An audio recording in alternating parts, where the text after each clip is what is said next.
And of course, we're going to be on um, YouTube. So, good evening, folks. Once again, it is indeed your boy Tim, the handsome liberal. We are now live.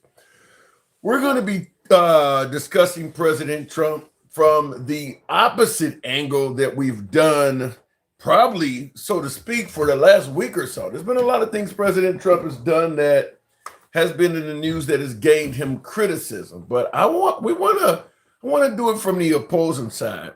We want to talk about the good stuff. We want to talk about the good stuff. I want to talk to plenty of MAGA if I can get my hands on it. Good afternoon, there, rapid fire. I want to talk about the good stuff. 77 million folks voted for President Trump, and that's nothing to shake a stick at.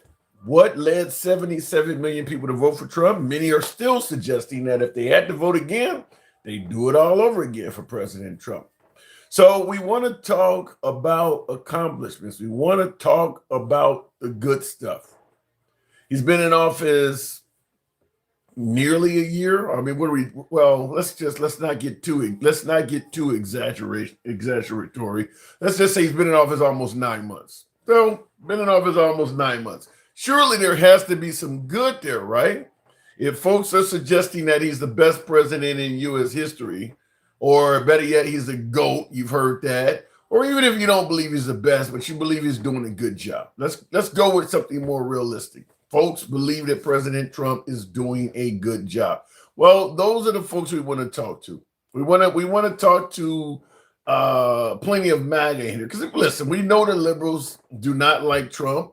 After all, President Trump has also stated he don't like the liberals. So I think the relationship is mutual. The feeling is mutual on both sides.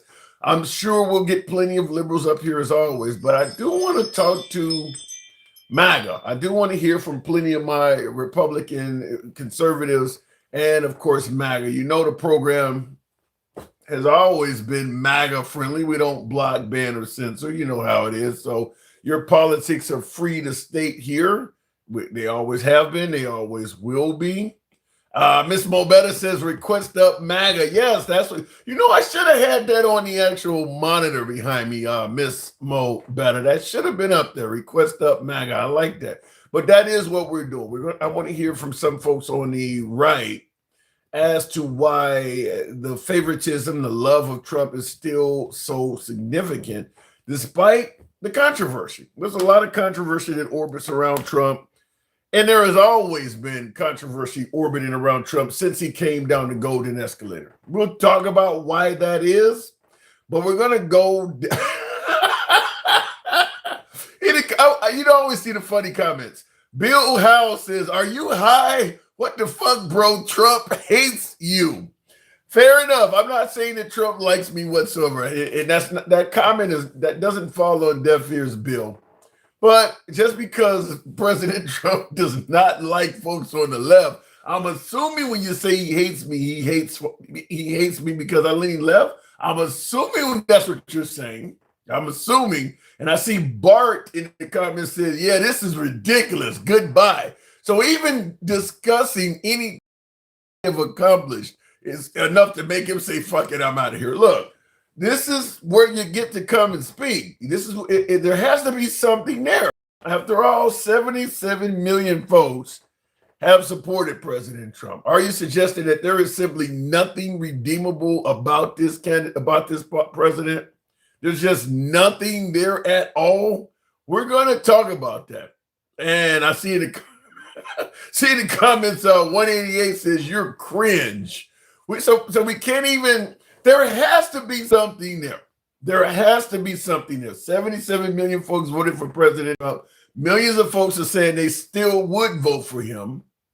So there has to be something there. I want to talk to MAGA. I want to hear what it is. I see Kevin King and Gangsta Grandma both in tandem saying there is nothing there. There is absolutely nothing there to make this guy redeemable. Come on, now there has to be something there. So let me go ahead and talk to you folks. We'll certainly end up discussing this in detail. Stop wasting time. Iran, the bully of the Middle East. Hang on a second. I wasn't even ready to cue that Future up. attacks will be far greater and a lot easier.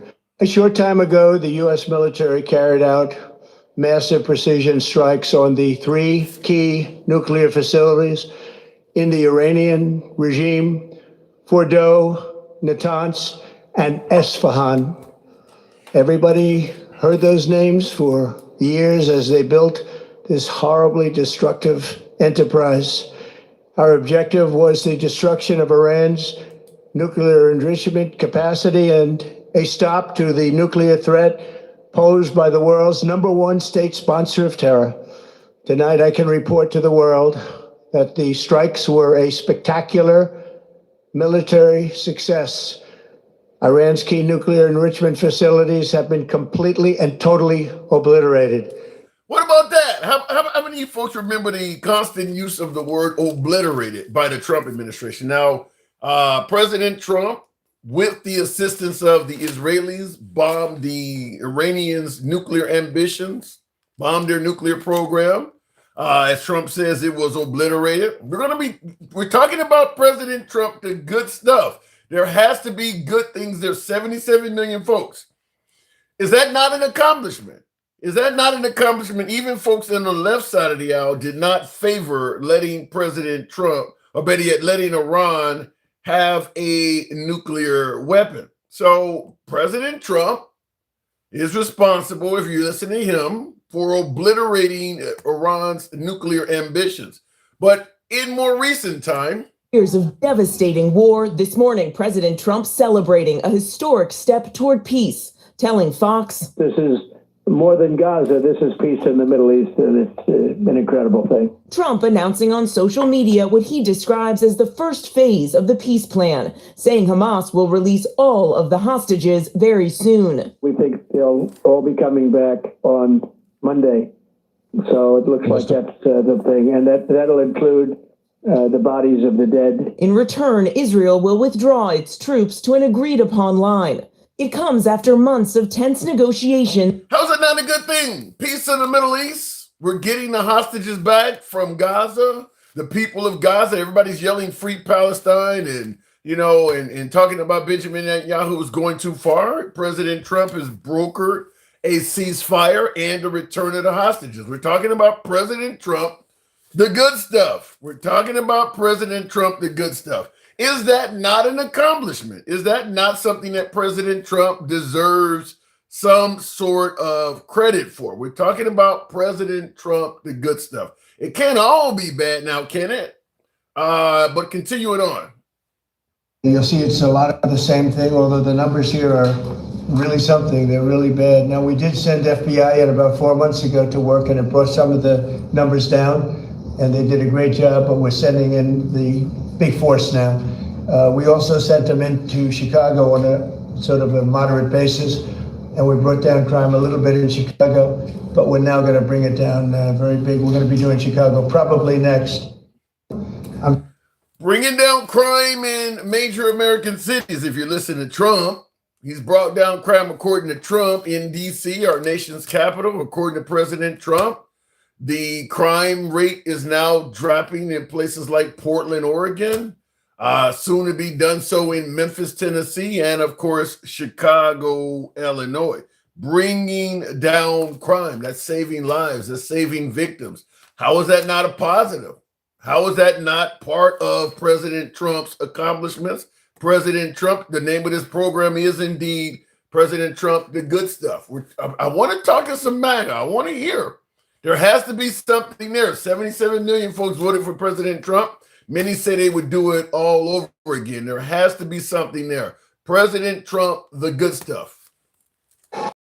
Illegal border crossers released into the United States is down, listen to this please, 99.999%. Think of that, 99.999.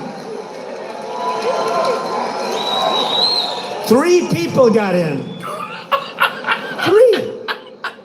Wow. And I got angry as hell at Tom Homan. How did you allow 3, Tom? Only 3 people got in the country. I didn't hear the first beginning of that, though. We've set all-time records for the lowest number of illegal border crossings ever recorded. Think of that, ever recorded. The number of illegal border crossers released into the United States is down, listen to this, please, 99.999%. Lowest border crossings ever recorded. Down 99.999%. Is that not an accomplishment? We're talking about President Trump, the good stuff. 77 million folks voted for the guy. Is that not an accomplishment? But you know what they say in the old infomercials? Remember that? Remember the old infomercials? But wait, there's more? You've heard that before? Prices, but the big thing is energy. When you bring down energy, everything comes down. And the energy prices are way down. I see we're down to about $61 now a barrel.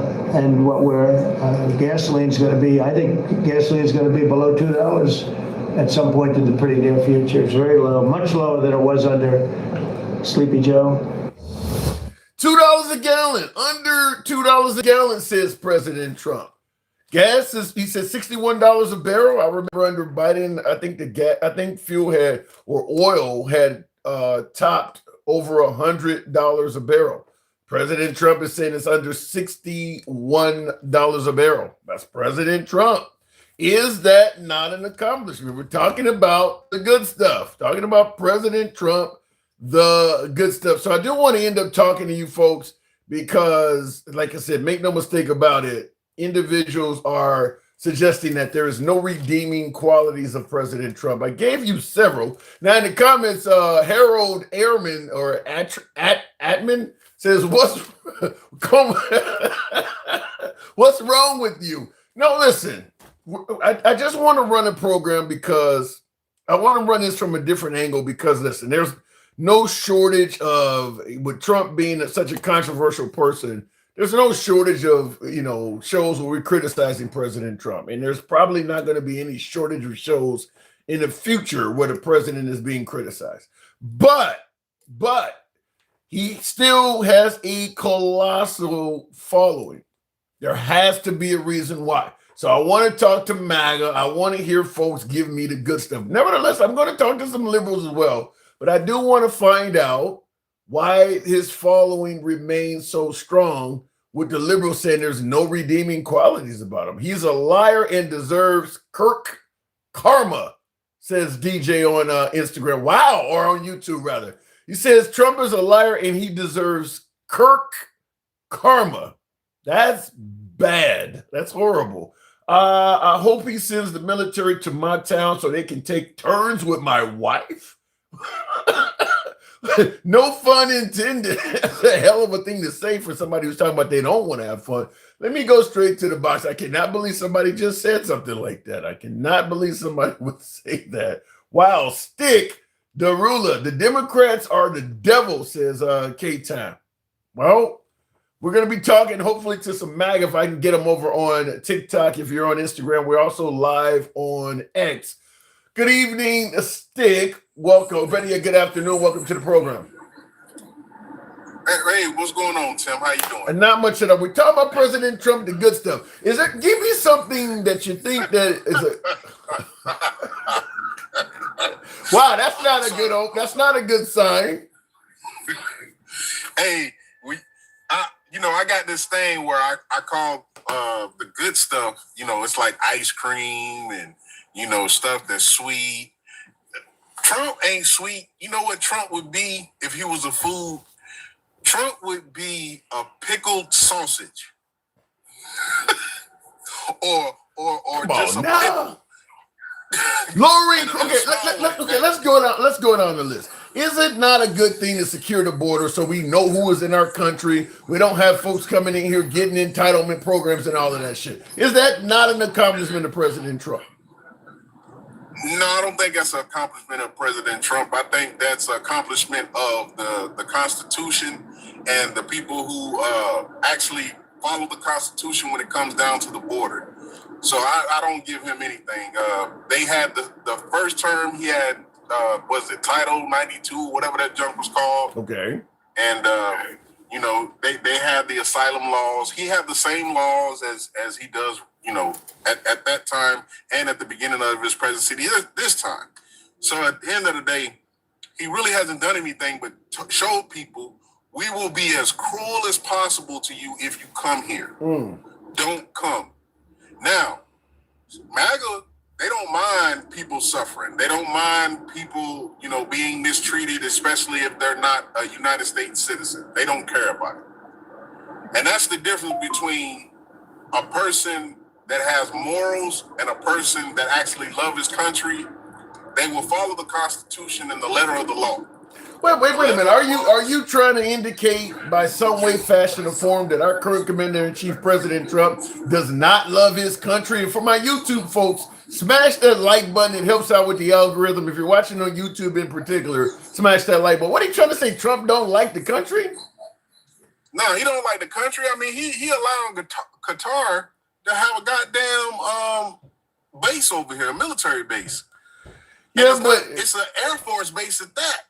Yeah, but with President Trump in this Qatar Air Force base, they're purchasing several F-15s from us, which means that's going to stimulate the economy in Idaho because they're creating jobs and things like that. Is that not a good thing? No, it's not. They can ship them shits over there and train their ass over there. No, it's not. I'm a veteran myself. No, it's not. And any veteran that says otherwise is an asshole and is a traitor also to this country. What is they're allowing him to receive a fucking $400 million plane so they can come over here and do what they do. No.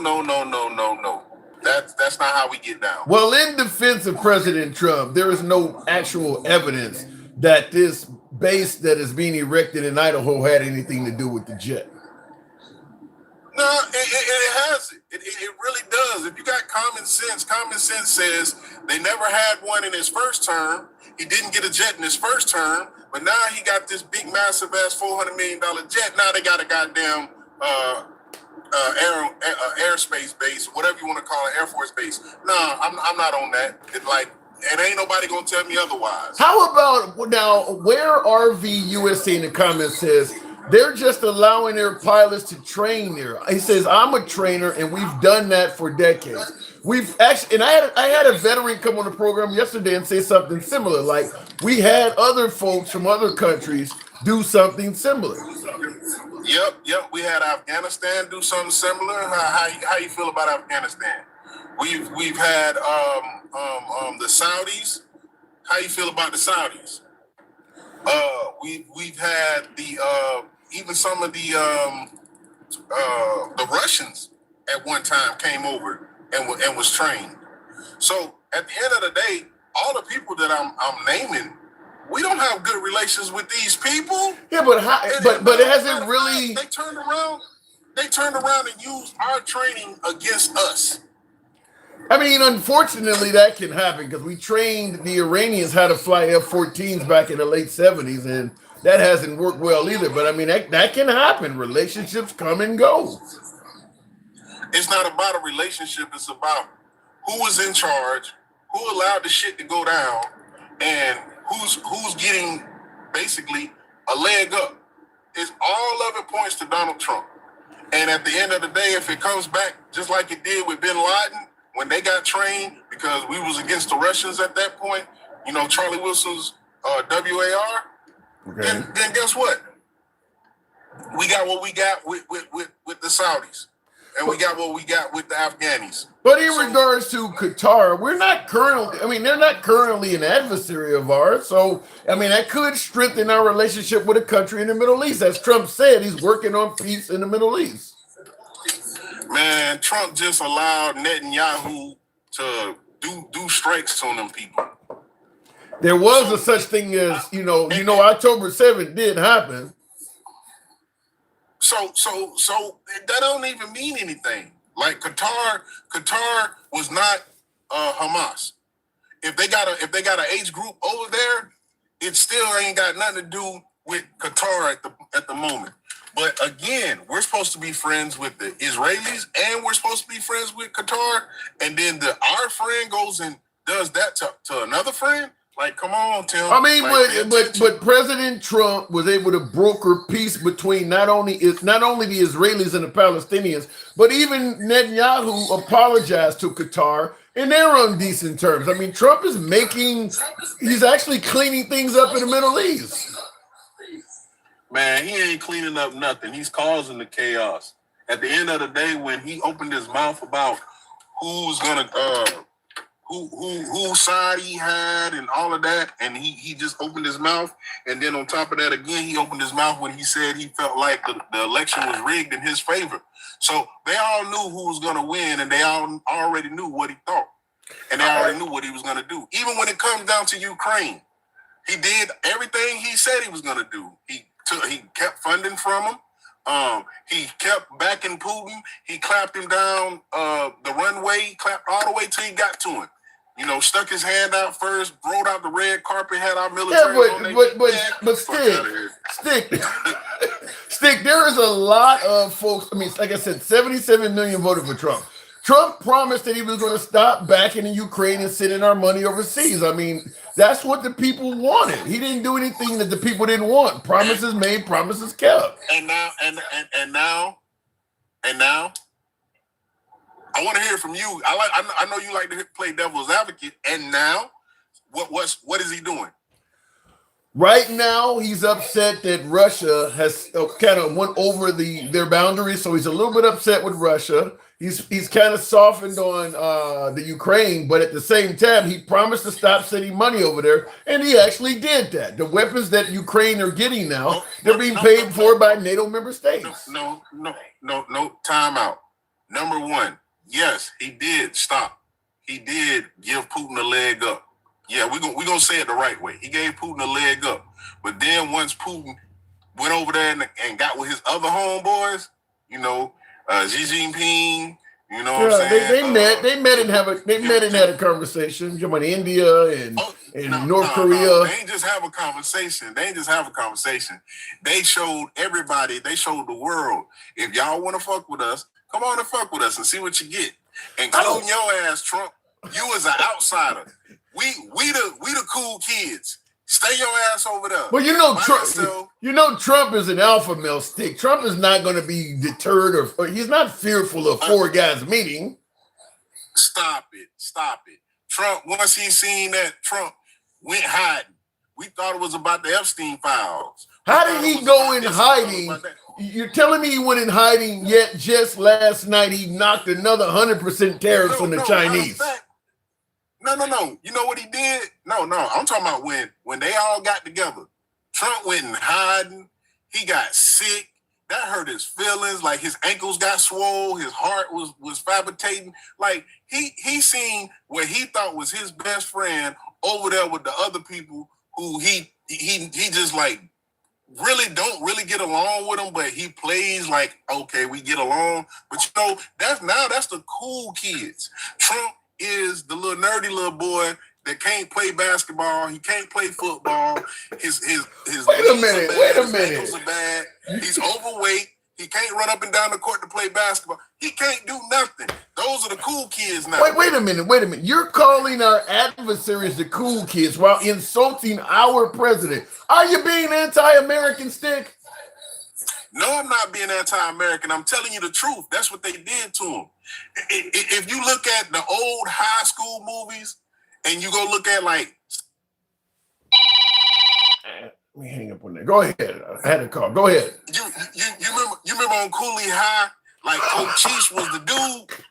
Remember Coach Cheese was the dude, right? Yeah. And everybody wanted to be like Coach Cheese.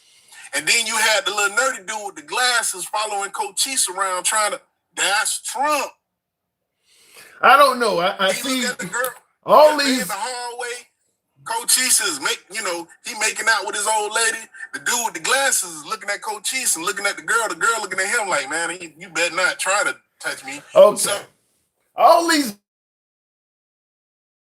He just ended the Israeli-Palestinian conflict yesterday. Can you show him any love at least for that? How did he end it? You think it would not be still going if Trump didn't get involved? You don't think that Trump is the one that ended that? And you don't give him credit for that? Without Trump, that's still going on. Nope. Oh, come on. I don't give him credit to. I don't give him credit to. We see Hamas and Netanyahu and anybody else, the Gaza people, the Palestinians themselves. All three of those factions need to be together making the deal. Until that happens, until we actually see maybe 2 months without any Palestinians passing, any Israel. Well, we ain't even seen any Israelis so far. Would you give him credit then? If you get your 2 months, if Trump said it's over with now, 2 months from now, if it remains calm, would you come back on and give President Trump credit? I would give him credit, but again, I wouldn't give him a peace prize because now he's just trying to ride Obama's junk. I get it. You don't have to give him the prize, but as long as you give him credit, Stick, that's what we're talking about. We're just making sure, because some liberals are not going to get Trump credit for anything. They wouldn't give him credit if he cured cancer, as many on the right said. So we're trying to make sure that you would give him credit if he did accomplish it. No, well, what I would give him credit for, just like I would give him credit for the fast tracking of the vid vaccine. Okay, Operation Warp Speed. I would give him credit for the effort that he had with trying to get a vaccine out. But the actual credit that deserves to go to the doctors that put in the work that actually went fast with it. You know what I mean? Yeah, I know what you mean, but it doesn't happen without him. Stick, I do got to move it on. So 2 months from now, as peace in the Middle East remains stable, I'm going to look for you 2 months from now. That'll be a Christmas gift to the channel. You'll come back in December and admit President Trump deserves credit. Am I right? Yeah, all the way, 100%. I'm loyal to myself. I ain't going to lie on you, Tim. I ain't going to lie on myself. All right, give me your address. I'll send you out a hat. Hey, check this out. You better get that shit up out of here. Don't make me get gangster grandma on your ass. Matter of fact, grandma, when you get up here and troll the shit out of Tim for that one. Oh my God. Troll his ass. I'm sorry. It's always a All right, pleasure. Tim, you have a good one. Always a pleasure, Stick. Grandma, get up there. Oh my God. Bless your heart. Always a pleasure, Stick. By the way, folks, tap the screen. This is uncensored programming. As always, we don't block, ban, or censor any damn body. We've been that way since day one. The program is always MAGA friendly. Today, we're actually taking it from a standpoint of 77 million voters for President Trump. Many of them remain adamant that President Trump is not only a great commander-in-chief doing what's right by this nation, some would argue that he's the best president we've ever had. So because a lot of our programs are more of more critiquing President Trump, today we want to do the other side. We want to hear about the good stuff. We do want to get as many MAGA as we can get. Sometimes we get them, sometimes we don't. I see Ample Juice says rage bait. Could be, because I got liberals in the comments tearing me to shreds right now. Nevertheless, we do want to hear the other side. Like I said, 77 million. Many of them are still adamant that they would absolutely vote for President Trump if there was another election. No way in hell would they ever consider choosing Biden or Kamala Harris for the job. So we're talking about it. The good stuff. Jennifer Lynn in the comments says there is nothing good. No redeeming qualities whatsoever, huh? The border, obliterating Iran's nuclear ambitions, lowering crime in U.S. cities. No, it just ended the Palestinian-Israeli conflict. No redeeming qualities whatsoever, huh? As my last caller, who did not favor Trump whatsoever, even admitted Operation Warp Speed is also in that category. But we're talking about even from his second term. So tap the screen. Certainly going to need you folks on my YouTube side to smash that like button. Helps out the algorithm, brings in more MAGA. If you're watching on Instagram or you're watching on X or TikTok, feel free to follow the program and follow us as well. In the comments, Thomas Conservative. Trump is the best we will ever have. This is what we're talking about, folks. This is what we're talking about. 77 million. Many of them still happy. Thomas Conservative in the comments on YouTube.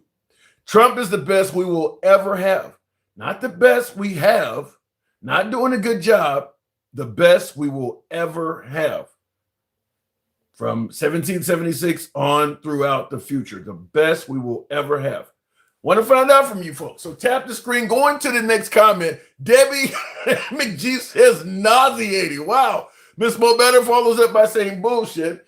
34 felonies and serving no time, but yet he locking up people and saying they committed crimes. When does he serve jail time? Well, Nightshade script. Many believe that the felonies were part of a witch hunt by Alvin Bragg, that he was charged with crimes that most business folks that committed the same acts would not be charged with. Therefore, 34 felonies would likely never culminate in President Trump doing any time or incarceration. Going back to the box, so he messed up with Medicare. I pity the American people. Almost sounded like a Mr. T quote. But in regards to him messing up with Medicare, it isn't 100% confirmed yet. I mean, obviously Marjorie Taylor Greene and others are speaking out, but it isn't 100% confirmed yet. Everybody's premiums have not went up officially yet. So there is still hope. Going back to the box, you were called out, so we got to bring her up. Gangsta Grandma. God damn it. What the fuck is wrong with your ugly, fucky black ass? You know what? You honest to God, need to go back and be black. Quit being white so fucking bad. Quit blinking his bleach and his uncooked proteins dripping from your mouth. What the hell are you talking about? We're talking about the president. What the hell am I talking about? Oh, yeah. Oh, we're so good about Trump. Oh, he did this. Oh, he did it. Get the fuck out. He wants your black ass back in the field, dumbass. What has President Trump said to make you believe that he wants people in fields? Where are you getting that from? You're making that up? Is that some kind of liberal shit you're hearing? Okay. You know what? Now I'm about to choke you the fuck out. And I will take your black card. I am taking it, and I bet you won't get your ass back in again. Let me tell you, what's a black job? What the fuck is a black job? Like he said, when he was getting up there with the damn Mexicans, he was taking them out the fields. What did he say? The Mexicans are taking our job, your black jobs, right? What the fuck you think that is, dumbass? Well, a black you job. Back in the damn fucking fields again, picking cotton. Okay, first of all, you and I both know that immigrants, they don't just do jobs in the field. Immigrants do all sorts of jobs. No shit, Sherlock. No shit, Sherlock. But he was saying like that. Come on, can you read in between the lines? Are you that fucking blinded to the fucking white man that you cannot read in between the lines? And you want to be white so fucking bad, you ratty raccoon? This has nothing to do with wanting to be white. We're talking about... It is. Yes, no, it isn't. No, it's not. You always are fluffy. Every fucking show you do, you fluff. You cannot resist not fluffy. You over here saying, oh, what's so good about him? Oh, look at the border. You're so fucking goddamn fixing the damn border, you dumb fuck. It's still the same goddamn border, dumb fuck. Name me one policy he has done to get the damn border closed. Name it. He used his pen, executive orders. He got the border. Executive order is not a fucking law, dumb fuck. Okay, did you not hear the man? It's not an executive order. That's an executive order. It's not a fucking law, dumb. I don't care. Go back to fifth grade, dumb. Go back to fifth grade, dumb. That's why you're so damn slow, dumb. You know, you say pot still. Who the fucking damn God says pot? Now I know you're still fucking damn special and you're fucking old as hell. I'm younger than you, and who the fuck says pot? For God's sake. Reefer, marijuana, what are you talking about? It's blunts, it's trees, or it's fucking gas, not pot. For God's sake. See, that's why I know you're fucking old ass. You need to go back to school and get an education because God damn it, it's fucking stealing your ass. Okay, well, first of all, blunts contains more than just a marijuana product. Pot is just marijuana. Blunts is the shit you open up. Blunt is a blunt. It is ganja. It is gas. It is what? Yeah, I bet you say joints. For God's sake, I know you say joints. Reefer? How about reefer? Oh my fucking reefer. God. Oh my fucking. See? Do you see?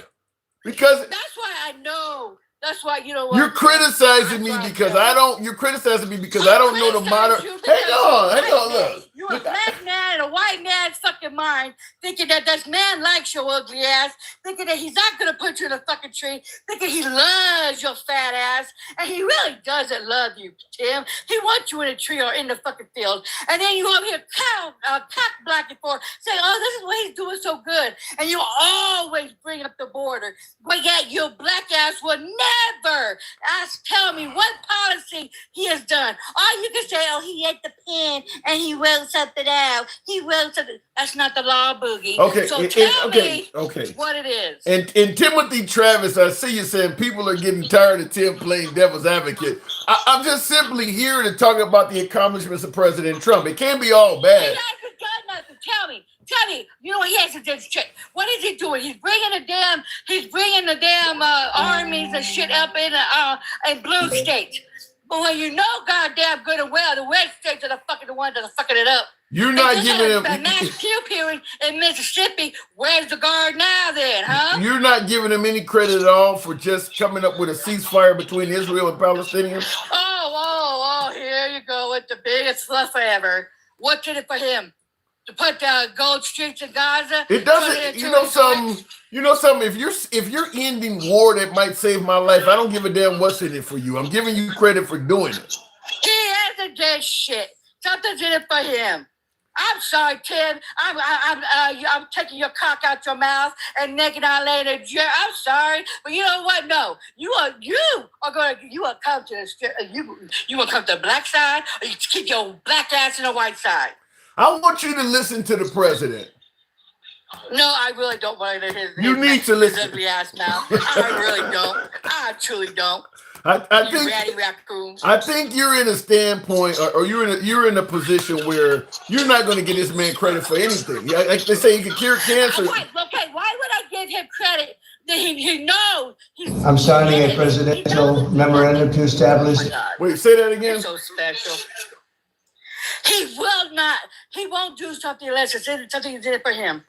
Something is in it for him, like turning Gaza into a strip club. Well, you do understand that's how politicians operate. They all only do shit when it's something. What's so special about what he's acting like everybody else? He's following the rules of politics. Did Biden go and say he's going to turn Gaza into a club or a resort? No, he did not, you dumbass. All that money, the boom boom. All that money Hunter Biden was making. I want you to hear this. I'm signing a presidential memorandum to establish the Memphis Safe Task Force, and it's very important because of the crime that's going on, not only in Memphis, in many cities, and we're going to take care of all of them. And step by step, just like we did in D.C., we have virtually no crime in D.C. right now. This task force will be a replica of our extraordinarily successful efforts here, and you'll see it's a lot of the same thing, although the numbers here are really something. They're really bad. Now, we did send FBI in about 4 months ago to work, and it brought some of the numbers down, and they did a great job, but we're sending in the big force now. We also sent them into Chicago on a sort of a moderate basis. Lowering crime in major American cities. What say you? Okay, you know what, dumb. You're fucking special ed dropout. I think you're an interbred. Your mama doesn't know who your daddy is. What the hell? Because you're such a fucking interbred motherfucker. You really fucking are. Let me tell you something. The crime was going down anyways without his little help. And the crime is still there. So what is it out? What, Tim? Chicago doesn't have that much crime. Not as bad as what, you dumbass? There are people in those cities that are thanking him for sending the National Guard. Oh, yeah, the Trump maggots. Yeah, I give them props. Let them do the shit then. The Trump maggots are the ones that are going to be begging when the damn Democrats fold. Their little shit's going to go sky high. All right, you know what is just crap? Oh, you know what? We're crashing right now. Our stock markets are going to hell and back right now. Is that a good economy, you dumb fuck? Hell no. Well, so what do you want to give him credit for? Our economy is going to fucking hell. He only put 100% tariff right now on China for November 1st. His little taco ass. Real talk in the comments. How do you respond? Real talk says low IQ people use insults. What say you? You know what? The low IQ is the one that's kissing his fucking ass. The low IQ is the one that's giving him BJ's every goddamn night and sucking on his uncooked meat. And you know what? Like he even told his own fucking maggots. The smart ones are pissed off at him. That says a lot, doesn't it? Doesn't that say a lot? No. He's calling you motherfuckers dumb as hell, you dumb fucks. And you're still jacking off to him. Oh, yes, master. Yes, master. And you got a big fluff ass over here with the chains, too. And a big old smile on his face saying being a fucking house ninja. Okay, this has nothing white man. I mean, I don't know why you're bringing race in this and all of this. The man is trying to... This is about race, you dumbass. The man... Let's get it. This is all about fucking race. What he's doing in Chicago, what he's doing in Portland is about race. What, you think he's going to the white governors? What the fuck? Where's the white governors at then? The man promised to do things to make this country better, and people voted him in. The man promised the Triple K in office. Yep, that's what we got. The man did. You know what? The fucking maggots didn't want to listen to a black woman. Everything a black woman said was going to happen is happening. And your black ass is still kissing a white man's ass. Yes, master. She was a bad candidate. Kamala Harris was a bad candidate. No, she was. Oh, you know what? I'm about to be. I swear to you, I'm going to be up there. I'm going to be up there in Chicago very soon. I'll find your black ass and I'll beat your ass. How about that? And I'll put that on my set. Why are you putting things on? Why you got to put a nice cordial meeting between us on your set? Because I'm so sick of your ugly ass over here saying that she was a bad fucking candidate and you fucking hating on, but I bet you won't say that shit about a white woman. What the hell does this got to do with race? Why do you keep bringing race into this? Because it is about race. Well, you just said that she wasn't a good candidate. She was the best damn fucking candidate. She did. She outdogged his fucking sorry ass. She was a prosecutor. She was everything that she should have been. She was a vice president and she knew what the fuck she was doing. But then your sorry ass said, oh, she wasn't a good candidate. Yes, she fucking was. Couldn't even... The Democrat Party threw her ass underneath the bus. She couldn't even answer. Don't do it, Tim. I said, I'll find you up there. I'll beat your ass in front of everybody. How about that? She couldn't even answer some of the simplest questions. She did answer the questions. But you know what it was, though, Tim? The uneducated couldn't comprehend it. Couldn't comprehend the answers, you dumbass. She answered all the fucking questions. Oh, I guess you couldn't comprehend because you have 5th grade level of an education. Well, I'm sorry, Tim. The education system fucking failed you. But yeah, she answered all the questions. But they couldn't understand it because they were so fucking dumb. They didn't graduate. They're interbred, just like you. Your mama should have taught you better. This ain't got nothing. Look, let me say this as clear as I can. Bad candidate. She was a bad this woman right here. Bad. This woman was a bad candidate. She wasn't bad. Bad candidate. You couldn't comprehend. I'm sorry, Tim. You couldn't comprehend a fucking education with a woman. You couldn't comprehend a black woman telling you something and she was going to stick to her word. You couldn't comprehend that. I'm sorry. But if a white woman told you, I bet you'd be on your knees. Why the hell does race keep... Because it is about race. It is. Everything they did to that woman. Okay, apparently TikTok does not like my last guest. Gangsta Grandma, you're always welcome back on the program. TikTok took her off. Obviously, they didn't like her language. We'll move the program on. Normally I tell my guests to appeal if you get knocked out. Then there's no chance of her winning an appeal because there was a lot of quotes in there that probably would not. So she'll be down for a day or two. But anyway, tap the screen, get the likes on up. By the way, I need your help on YouTube if you're watching as well. Smash that like button. We don't block, ban, or censor. A lot of our programs are critical of President Trump. He's in the hot seat. He's doing a lot of controversial shit. Today, we want to take it from the other end. Let's talk about things that are perceived as accomplishments. We're talking about President Trump, the good stuff today. Obviously, it's not popular with a large portion of my audience, but folks understand this is a free speech program. What do we say every day? We don't block, ban, or censor. We go left of Bernie Sanders to I'm having dinner with Q. Smith Nathan says she clowned me out. Yeah, she didn't. Look, Gangsta Grandma is a very passionate caller, and we don't have any problem with that. She has a lot to say. She can be a bit. She can be a bit critical at times. I refer to her as my favorite insultant. That is my insultant. So I have to talk to my insultant occasionally, but it is what it is. She does not believe President Trump has done anything good. She does not believe President Trump is what is right for America. And there's a lot of you folks that probably feel the same way. Nevertheless, that is why we're all here. We got plenty of folks on the right, plenty of folks on the left. That's how we run the program. By the way, we are currently on X and Instagram as well. Anyone, you folks watching on YouTube, you wonder how can you actually be a caller like my last caller you heard. Come on over to Instagram, X, or TikTok, all under the same name, The Handsome Liberal, same platform name across all of these. We're currently live on all of those platforms, by the way, X, Instagram, TikTok, and YouTube. He didn't do shit, says Kevin. Well, President Trump did make a few.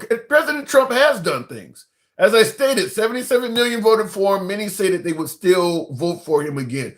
How could you suggest that nearly a year in the office now, he hasn't done anything? He's made some accomplishments. I'll let him tell you.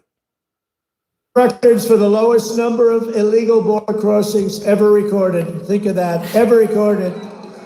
The number of illegal border crossers released into the United States is down. Listen to this, please. 99.999%. Think of that, 99.999. 3 people got in. Tell me he was not voted in to do that. He was voted in because folks perceived the border under Biden to be a mess. 99.999% of border crossings were down. Only 3 people got in. He's being comical there, but that's what he was voted in to do, is it not? Someone made a comment.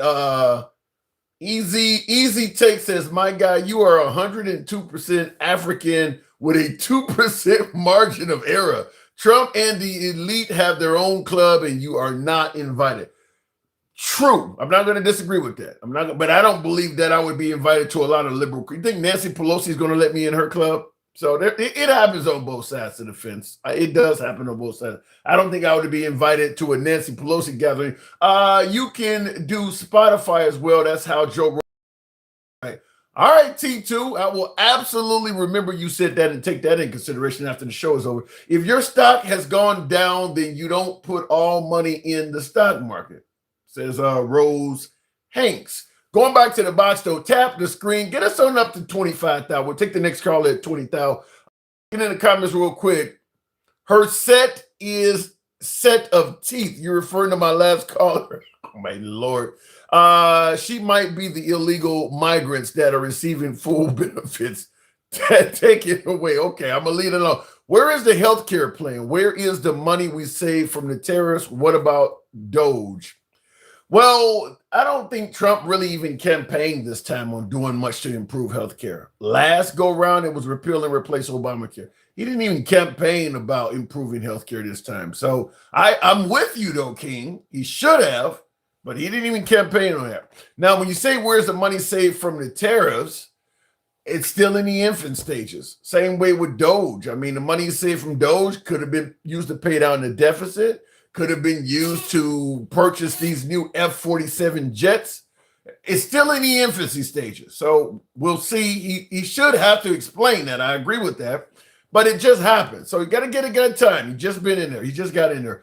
We will never see a dime of that. Come on, man, says Gary. So, by the way, tap the screen. Get your boy likes on up to 25,000. We'll take the next caller at 20. Continuing on looking in the comments. I know it's a difficult show. This is a little bit different than what we do. But I do want to tackle this from, and I knew when I was doing the study to come up with this show, I'm like, this shit is not going to go well among the liberals. The left is not going to like this. It is what it is. By the way, I'm trying to reach that TikTok cap goal. Help your boy out. Support the show. You see that up there. Help your boy reach that TikTok cap goal. Everything comes out of Trump's mouth is a lie, says JJ. The border is secure, though. That's not a lie. He did broker a peace deal between Israel and the Palestinians. That's not a lie. Even when he stated that the actual recipient of the Nobel Peace Prize yesterday called him and stated that he was the one that should have got it, and that she accepted it in his honor. That actually happened. I fact checked that. So everything he's saying is not a lie. That's 3 examples I just gave you right there of things Trump has said that is absolutely true. The Nobel Peace Prize recipient contacted Trump and stated that he should have received it, and she considers receiving it in his honor. That actually happened. V128-12582. Appreciate the TikTok cap. Shout out to you. Thank you. I want a percentage of everything that he's trying to sell while he's been in office. Shit, I do too, AT. I do too. And listen, if people are buying it, they're buying it. I guess I'm kind of guilty with these beautiful MAGA hats that I'm purchased from his site. Get over it, whining baby, says John. So maybe the liberals are doing a bit too much whining. Tap the screen, get us up to 20,000. We'll take the next caller. Now fact check why she said it. Fact check why she said what. Let me know. He don't deserve that he is on the Epstein list. That hasn't been proven yet. There's no proof that Trump is on the Epstein list. Tim, why don't you talk about the U.S. Treasury giving $20 billion of your money to Argentina? No fan of it. But listen, at the end of the day, all politicians are going to divert our money to causes and countries that we disagree with. That is not something that is unique to President Trump. Just like when we were giving, weapons and things like that to the Ukrainians, the folks on the right didn't agree with that. Okay, now money's going to the Argentinians. The folks on the left don't agree with it. And the next guy that comes after Trump, guy or gal, most likely a guy, is going to divert money somewhere that whatever the opposing party, they're not going to like it either. That's kind of how it works. That really is kind of how it works. I'm certain that Obama was accused of giving money or diverting money to causes that people didn't agree with. George W. Bush and Joe Biden. It's just kind of what happens. Tim talking with common sense today says real talk. Okay, we're trying. We were assisting our allies at a time of war, not the same. Ukrainians are really not American allies. They were not allies when that broke out. Listen, we had a kind of like a good association, but the Ukrainians were not considered American allies when Russia invaded them. They were more like the enemy of my enemy is my friend. That's kind of what the Ukrainians were like. We weren't on a good standing with them. We were not on a bad standing with them. But the moment a country that were our adversaries attacked them, well, then this is the chance for us to deliver a blow to the Russians. So we suddenly became friends like to the Ukrainians. If some country got into a war with China, some country got into a war with North Korea, it doesn't matter if we had zero relationship with them completely. We would suddenly be friends with them because we do not like North Korea. We do not militarily like China. So we would jump into it on the side of the opposition, and it would be a proxy war of sorts. That's kind of always the way it's been. If some country attacks America, you're going to have China and Russia and North Korea probably assisting that country. That's kind of how proxy wars work. Tap the screen. We said at 20,000, we're almost there. We'll certainly go to the next caller because we knew it would not be our allies. I don't give a shit. You are incorrect. We were looking with newly elected Zelensky to fight long-standing corruption. We favored Zelensky over the previous dictatorship in the Ukraine, but we didn't consider the Ukrainians as an ally. We liked the fact that they put somebody in there that might not be pro-Russia, but they were not considered an ally. The Ukrainians were not considered an ally. Not that I'm aware of. They certainly were not part of NATO. There was some talk about possibly doing it, but I don't know if we would consider them. I don't know if we had considered them a total ally just yet. WR Whiskey Romeo. Good evening. Welcome to the program. Insurance is going up because of freeloaders and taxpayers are paying for it. Says I'm just going to go with fat. I don't see what the first part. Fentanyl. Good evening, WR. If the box brings them up. Good evening. What's going on, Tim? Not much at all. We talk about President Trump, the good stuff. Accomplishments of the current commander-in-chief. What say you? I had to come up here. I drive trucks, okay? Mm-hmm. And I've been listening to you for 2 years straight. And when Appreciate it. Thank you. yeah, when Trump was elected, I used to listen outside the box. I never came inside the box because when he was elected the first time, you leaned a little more redder, or your callers was a little more redder. Yeah. So I ain't never come in because everything they was talking about, it kind of pissed me off. So I'm off, my 2 days off. This is my last day. This is my Sunday right here. Mm-hmm. So I'm listening to you, and I was surprised to see you kind of early today. Yeah, there's a couple games I want to watch later. Yeah, I had to come in though, because I listen to Gangsta Grandma all the time, and I gotta lean her way too. Really? On certain things, because one thing what Gangsta Grandma trying to tell you is, okay, let's just, everybody on the panel, just clear your heads a minute so you can think. Okay, if you were in slavery for 300 or 400 years, okay, and then that master who, over all them plantations where everybody got rich at, they said, okay, goddamn, we finna let y'all ass free. We gonna let y'all ass free. We rich. We rich already. We don't need y'all no more. Y'all going about your own lives. Okay? So we looking at the same thing today. Wait a minute. You're comparing the Trump administration to slave man. Okay, land your plane. Go ahead and give me the rest of it. I'm trying to talk because everybody said a lot of things on here. So I'm just trying to my on that thought right there. My thought right there is we still on the plantation, Tim. What? We still on the plantation. It ain't got rich for us. Well, Trump ain't done no good. Trump I'm not giving him credit for ending no war. You know why? Because he ain't no war.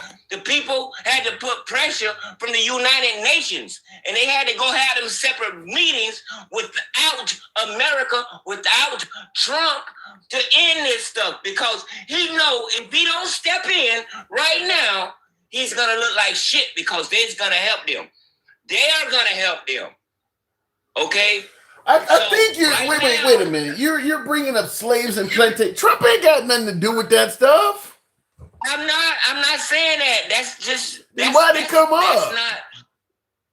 That's not because you keep saying people bringing in racism. It's still about racism, Tim. It's still about racism right now. When you wait. You know why? Because hold on, Tim.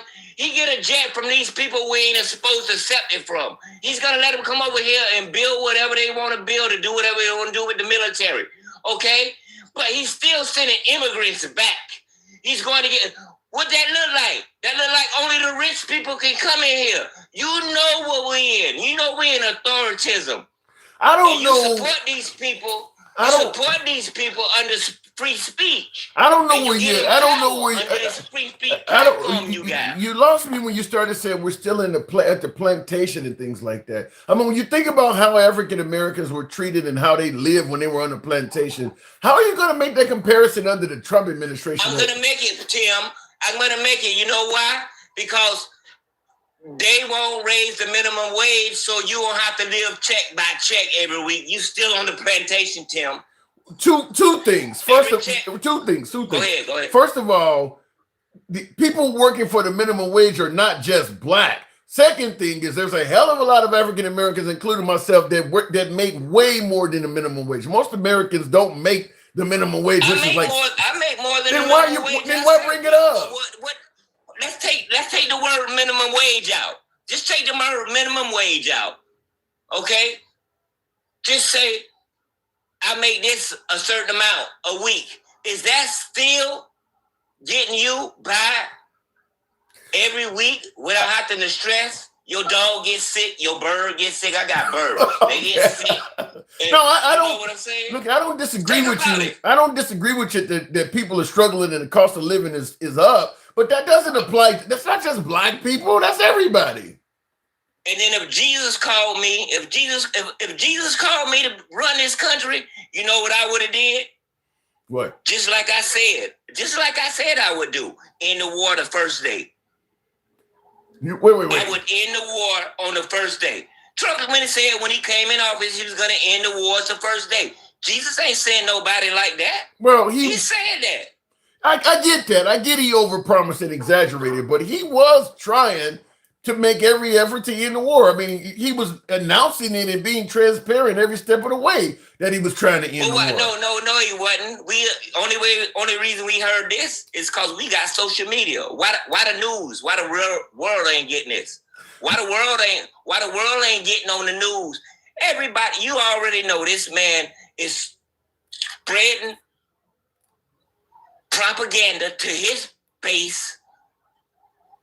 Listen. To grow his base bigger. I can get into a lot of other things. Okay, but he's spreading propaganda. He shut down the news media. Why, Tim? Because in a little while, even the people who voted for him that don't look like me, you know what I'm saying? They're gonna feel the shit. Just like the Great Depression. I was just looking at American pickers. I know you know what that is. American pickers, they go around and pick junk. The Italian guy say, hey man, my family saved everything. You know why? They had houses. They was rich. They had bakeries. Come live in that same house because the depression hit. I don't know. Okay? I think you may be painting Trump in a much worse light than he deserves, at least right now. And I see why he messing with why he messing with the Smithsonian Institute? Why he trying to take all Black history stuff away? Come on, man. People promote their propaganda. That's what you're doing, man, when you do this. And I love you, man. Appreciate it. But that's what you're doing. I'm not a fan of what's going on. You're going to lean one way, you're going to lean the other way, or you're just going to be, I know you said your platform is, my platform is free speech. My platform is free speech. But we don't have free speech no more, Tim. And we're going to lose it because of people like you letting people come on your channel talking about free speech. That's a lie. Wait, hold on. WR, this channel has been pro free speech and Boost Coyote. Hold on, Boost Coyote.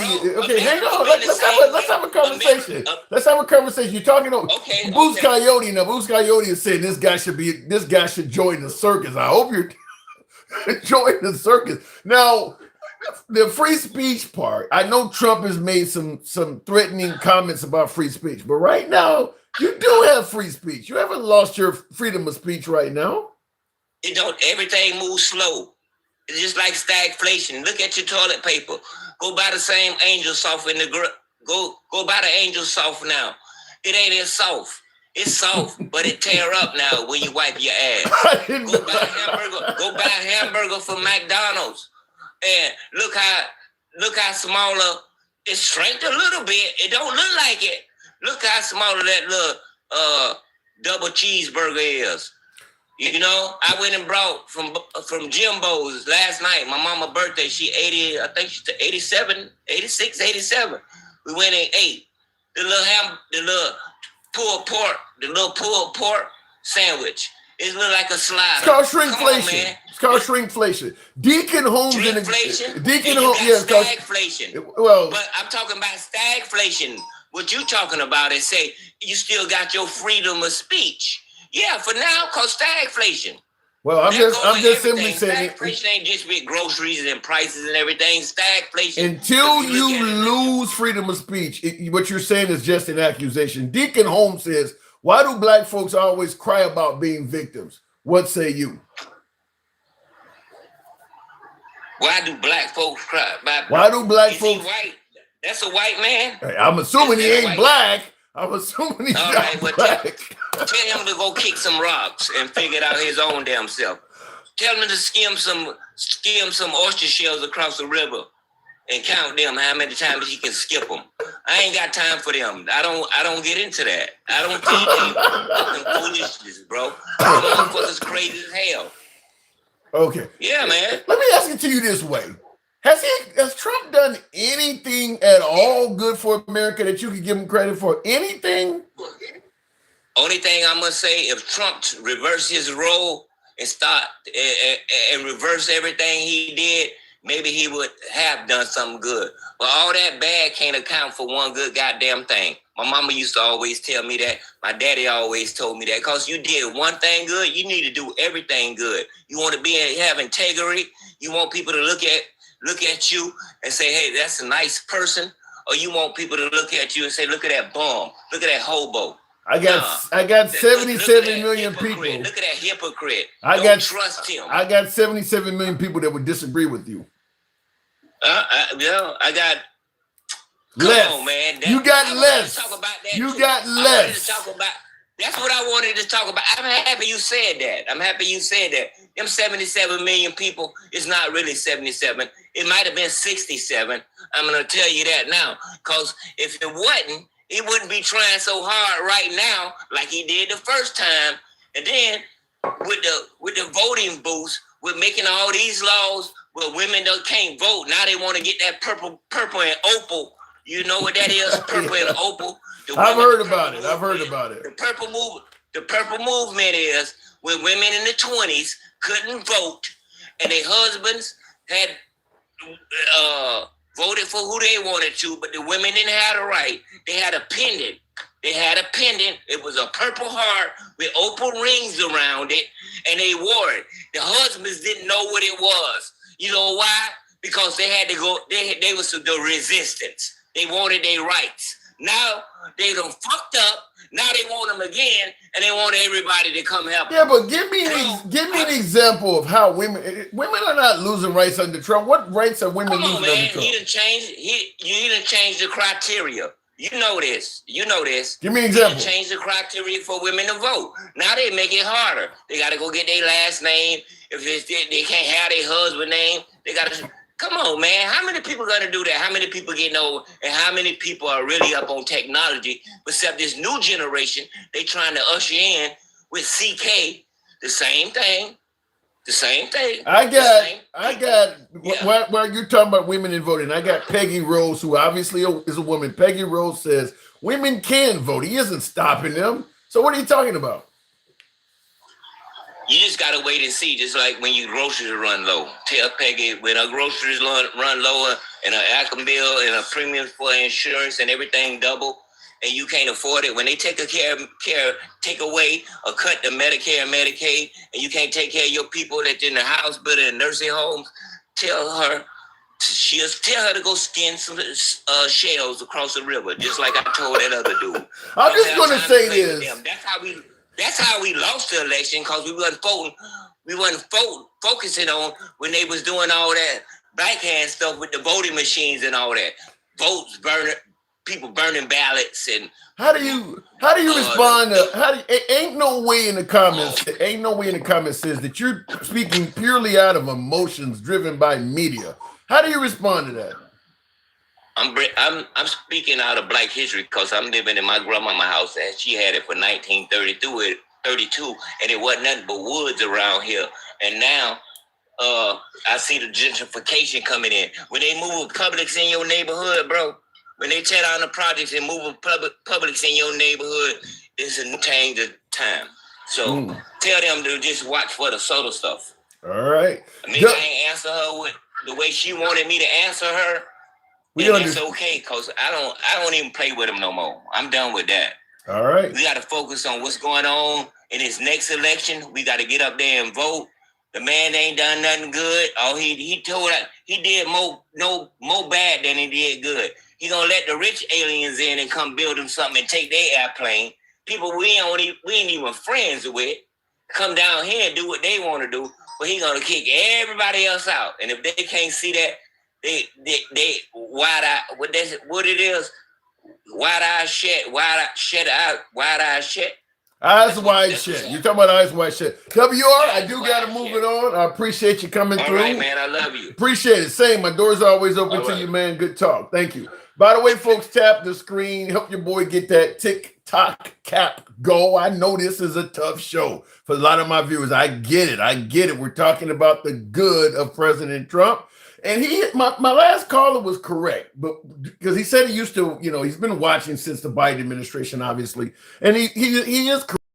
Have far more right-leaning viewers on the show during the Biden administration because I criticize what's going on. We talk about the issues of the day. And when Biden was president, I mean, obviously Biden was in the crosshairs and there was a lot of criticism to the economy and the border and things like that of President Biden. And the show had far more MAGA, far more conservatives and Republicans on it than it does now because Trump is president and now he's in the crosshairs and he often gets criticized. And once he started getting criticized, MAGA went away and liberals happily came on. But I do want to be able to critique all candidates. I want to have a free speech show. I let you guys critique even the host, critique folks in the comments. That's how free speech works. A lot of folks only want to hear politics that agrees with them. That's not the type of program we run. You're going to hear shit that you like, shit that you don't like. That's how free speech works. What do we say? We go left of Bernie Sanders to I'm having dinner with Q. Everyone gets to speak. Everyone gets to speak. So a little different than what you might be used to. Nevertheless, I do appreciate the few hundred of you folks have collectively, maybe 1,000 people. Anyway, tap the screen, get on up to about 35,000 and help your boy get that TikTok cap go. I appreciate that. Thank you for the follow. Ain't no way 1978 Gen X. Appreciate that. Don't you were wearing a dress this live. A pizza lover. No, you're not going to see me wearing a dress. I'm not. We don't do those kind of gimmicks here. No need for me here like that. MAGA 2028 says Tink. That I don't know, Tink. With so many folks talking about President Trump's health, I don't know if he'll be. Look, the man is 79 years old right now. He'll be 83 at the end of this term. You're suggesting that Trump in 2028 will be capable of being a viable commander-in-chief from the age of 83 to 87 when he's already turning colors now. That ain't gonna happen. I don't care how great Trump is at running the country, in your opinion, whatever the case may be, but that ain't gonna happen. It's just not gonna happen. Trump is not gonna be a viable presidential candidate from the ages of 83 to 87. It's just not gonna happen. Now, that's not to say that he wouldn't be capable of winning the election at 83. There's a lot of MAGA that still like the guy, but it's just not going to happen. I don't believe it's going to happen. I mean, he's having health problems now. You expect him to be around for the next 7 years? Not going to happen. I think you guys have said too much about Biden for a little bit of karma that not to come back. Looking in the comments, though, thank you for explaining to those that don't understand how actual free speech is supposed to work. Appreciate the acknowledgement there, Max. Thank you. He's not a viable human now. Jonathan, I know this says Justinian the Great. He said he's not a viable human now. Well, like I said, 77 million people say otherwise. Jared Kushner, 2028. You know something? I think that what's up with Marco Rubio, JD Vance? You put Jared Kushner?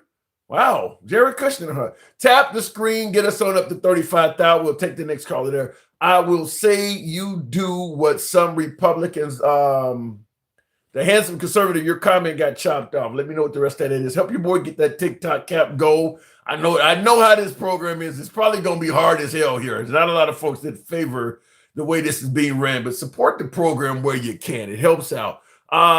Looking in the comments here real quick, I want to make sure I didn't miss any. Oh, I did miss a super chat here if I can read it.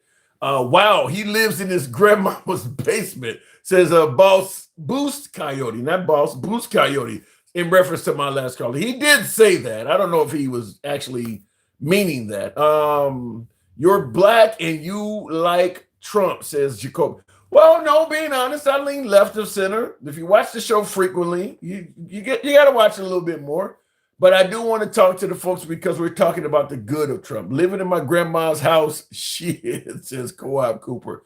Hey, Tim, no bluffing today. You mean no fluffing there, Terry Armstrong?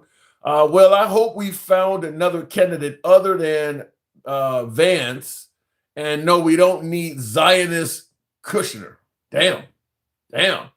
Battlestar says Tim loves Trump. Let me go back to the box. You're acting less woke, says Where RV USA. Let me go on to the box. By the way, tap the screen. Keep it moving. We need that. It helps out the algorithm when you're smashing that like button on YouTube or on TikTok or even on Instagram. It helps out the algorithm. Brings in more MAGA, but it brings everybody in. That's how the program works. We'll go to the box. Democrats have no leaders. I don't think that's true. You may not favor them, but they're leaders in the Democratic Party. Where are RV? Good evening. Hey, Tim, how are you? I'm doing good. Good to have you on. What am I getting wrong today? This may be the longest I've been able to watch your show for a while.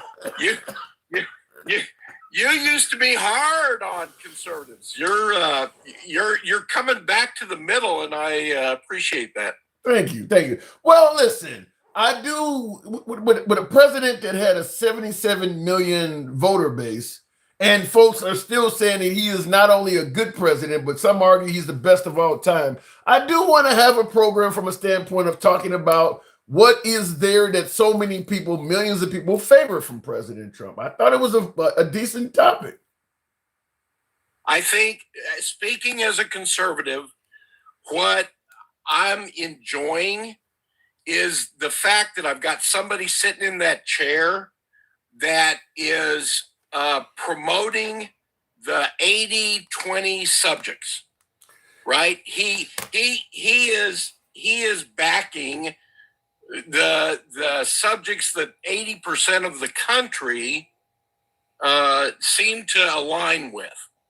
You know, no women in sports, shutting down the borders, reinforcing law, no wars. That's all good stuff. And what I find interesting is that there is still a large group of people out there that fight that are so upset with him as an individual that they can't see the positives. Yeah. Well, I will say, you know, once you say you hate Democrats, they're not going to give you credit for anything. I mean, even if he deserves credit, I mean, he is on record as saying he hates them. When? You never heard Trump say he hates Democrats? No, because he was a Democrat. Yeah, that is true. He did. I mean, he used to speak ill of the Republican Party. I think he once said something like the economy is better when Democrats are president, and something. He talked about the intelligence of the Republican Party. Yeah, he said some pretty critical stuff of the Republicans in past, but obviously he's running. Go ahead. It wouldn't surprise me if he made disparaging comments about Democrat politicians or the media, which, you know, and you can't tell me that both of those environments haven't just run him through the briar patch, right? So he's been a controversial figure since coming down the Golden Escalator. I mean, well, actually before that, because obviously he was involved in the birther movement as well with Obama. So, I mean, look, he's been in the mud, so he's going to get a little bit dirty. I mean, I don't want to go off the deep end and make some kind of suggestion that Trump is just a victim and everybody's been attacking. He's also been involved in it as well. I mean, he's launched a lot of attacks himself too. Yeah, I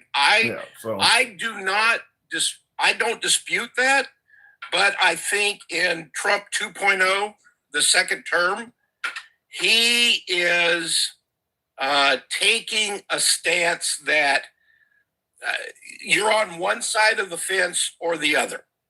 And he is being pretty darn explicit about what side of the fence he's on.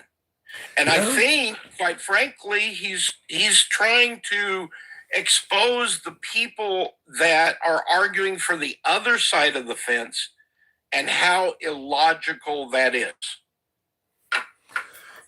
In some cases, but other cases, you know, like I always say on my program, I'm about free speech. So if you have a different opinion, I try to refrain from calling you illogical. I mean, look, everybody's not going to agree. I mean, I don't know what's going on in your life totally. You don't know what's going on in my life totally. So I may have an opinion that is completely different than yours, but it may be relevant to what's happening in my life. So sometimes I just favor hearing the person out. That's been the motto of this show since I started it several years ago. Is we don't talk down the guests because you don't know what's going on in somebody's life. So if you're Trump and somebody don't agree with what you are doing or what you are saying, you got to understand that what you're doing and saying may be detrimental to them living their life. I mean, there's a reason why they may disagree with you. It might be you may be doing something that's personally hurting them. So I don't want to, I don't want to call people to logic, but I want you to hear this though, and we'll continue talking. I got to tell you, I want to thank Republican congressmen and women because what they did is incredible last night, and the Senate, the Republican Senate, we got. Not with all of the things we did with the tax cuts and rebuilding our military, not one Democrat voted for us. And I think we use it in the campaign that's coming up, the midterms, because we got to beat them. But all of the things that we've given, and they wouldn't vote only because they hate Trump. But I hate them too, you know that? So it's sort of the... Say that again. So that makes my point 100%. Who did I say he was disparaging? Democrat politicians. Yeah, but you also got to take in mind. Okay, let's say Trump stands for the Second Amendment shall not be infringed. So if a politician says I hate Trump because he votes in favor of the Second Amendment not being infringed on, what do you think the voters that support Trump are going to feel like? Because they agree the Second Amendment shall not be infringed on too. So they're going to say if I say I hate politicians that believe the Second Amendment shall not be infringed on, people, citizens, voters, constituents that also believe the Second Amendment shall not be infringed on are going to take that as a direct insult to them because they also agree with it. So when he says he hates politicians, the people who put those politicians in to represent them, that's a direct insult to them because they think the same way that the politicians do. Okay, I won't disagree with you there. Yeah. So by that same truism, if the side you're supporting is calling the other side fascist, Nazis, racist, homophobes, Islamophobes, you name the phobe, right? Does that not mean that those followers are going to feel about us that way? They do. They actually do. Exactly. Yeah, they do. But So, here's the Hey, Go real ahead. quick, I can tell you though, Tim, I'm not a racist. I'm not a homophobe. I'm not an Islamophobe. I am definitely not a fascist. I'm not Hitler, right? Okay. But yet we all conservatives now are branded with those labels, which automatically prevents communication. Yeah, but hang on a second. What Okay. you do understand how politics works? I mean, a leftist could say, okay, you said I'm not a racist, I'm not a homophobe, and even though I'm being, it's wrong to brand me this stuff. A leftist could easily say I'm not a socialist, I don't hate America. I mean, look, that's what happens when you get in politics. The left is branding the right as racist and homophobes. The right is saying Democrats hate America and saying equally offensive stuff. That's how politics works. The difference is the president, whose job is to bring us together, does not jump in the mud with the people. The president is the one that normally stays away from that stuff. If I'm left, I'm gonna let Rachel Maddow or somebody do that. If I'm right, I'm gonna let the late Rush Limbaugh or somebody do that. I don't supposed to be doing that as the commander in chief. That's kind of the difference with Trump. Right. So you don't think when Biden said that conservatives are a danger to democracy, or when Obama said that Republicans are racists, did that also get your ire? I don't believe Obama. I remember Biden saying, like an island of garbage in regards to the Madison Square Garden performance. I don't recall hearing Obama say that Republicans are racist. I'd have to see that one. I know Hillary Clinton talked about deplorables. I remember Obama saying they cling to their Bibles and guns, but the racist comment, you got to show me that one. I haven't seen that. Okay, well, I would encourage you to Google it and see if it shows up. I could be mistaken. I'm 70 years old, so It happens. I mean, I would be like I said. If he said that, I'm really surprised I haven't heard it yet. I mean, because I can remember everything from talking to Joe the plumber on down. If Obama says something about people being racist, all Republicans being racist, that would be a substantial statement. I cannot imagine having not heard that. Do you remember Biden saying that Republicans were a threat to democracy? I know he referred to the January 6th protesters as a bunch of white supremacists and racists. I know that one. I know the FBI stated that the largest threat to America was, radical right wing, something to the nature of white supremacy. Under President Trump in 2017, the FBI said something like that. Now, if Biden repeated it, that could be. But the FBI themselves said that. Under President Trump in 2017, they said that. So I think that we probably have different sources of information, you and I, right? And I would bet my sources promote things that make me frustrated with Democrats. Yeah.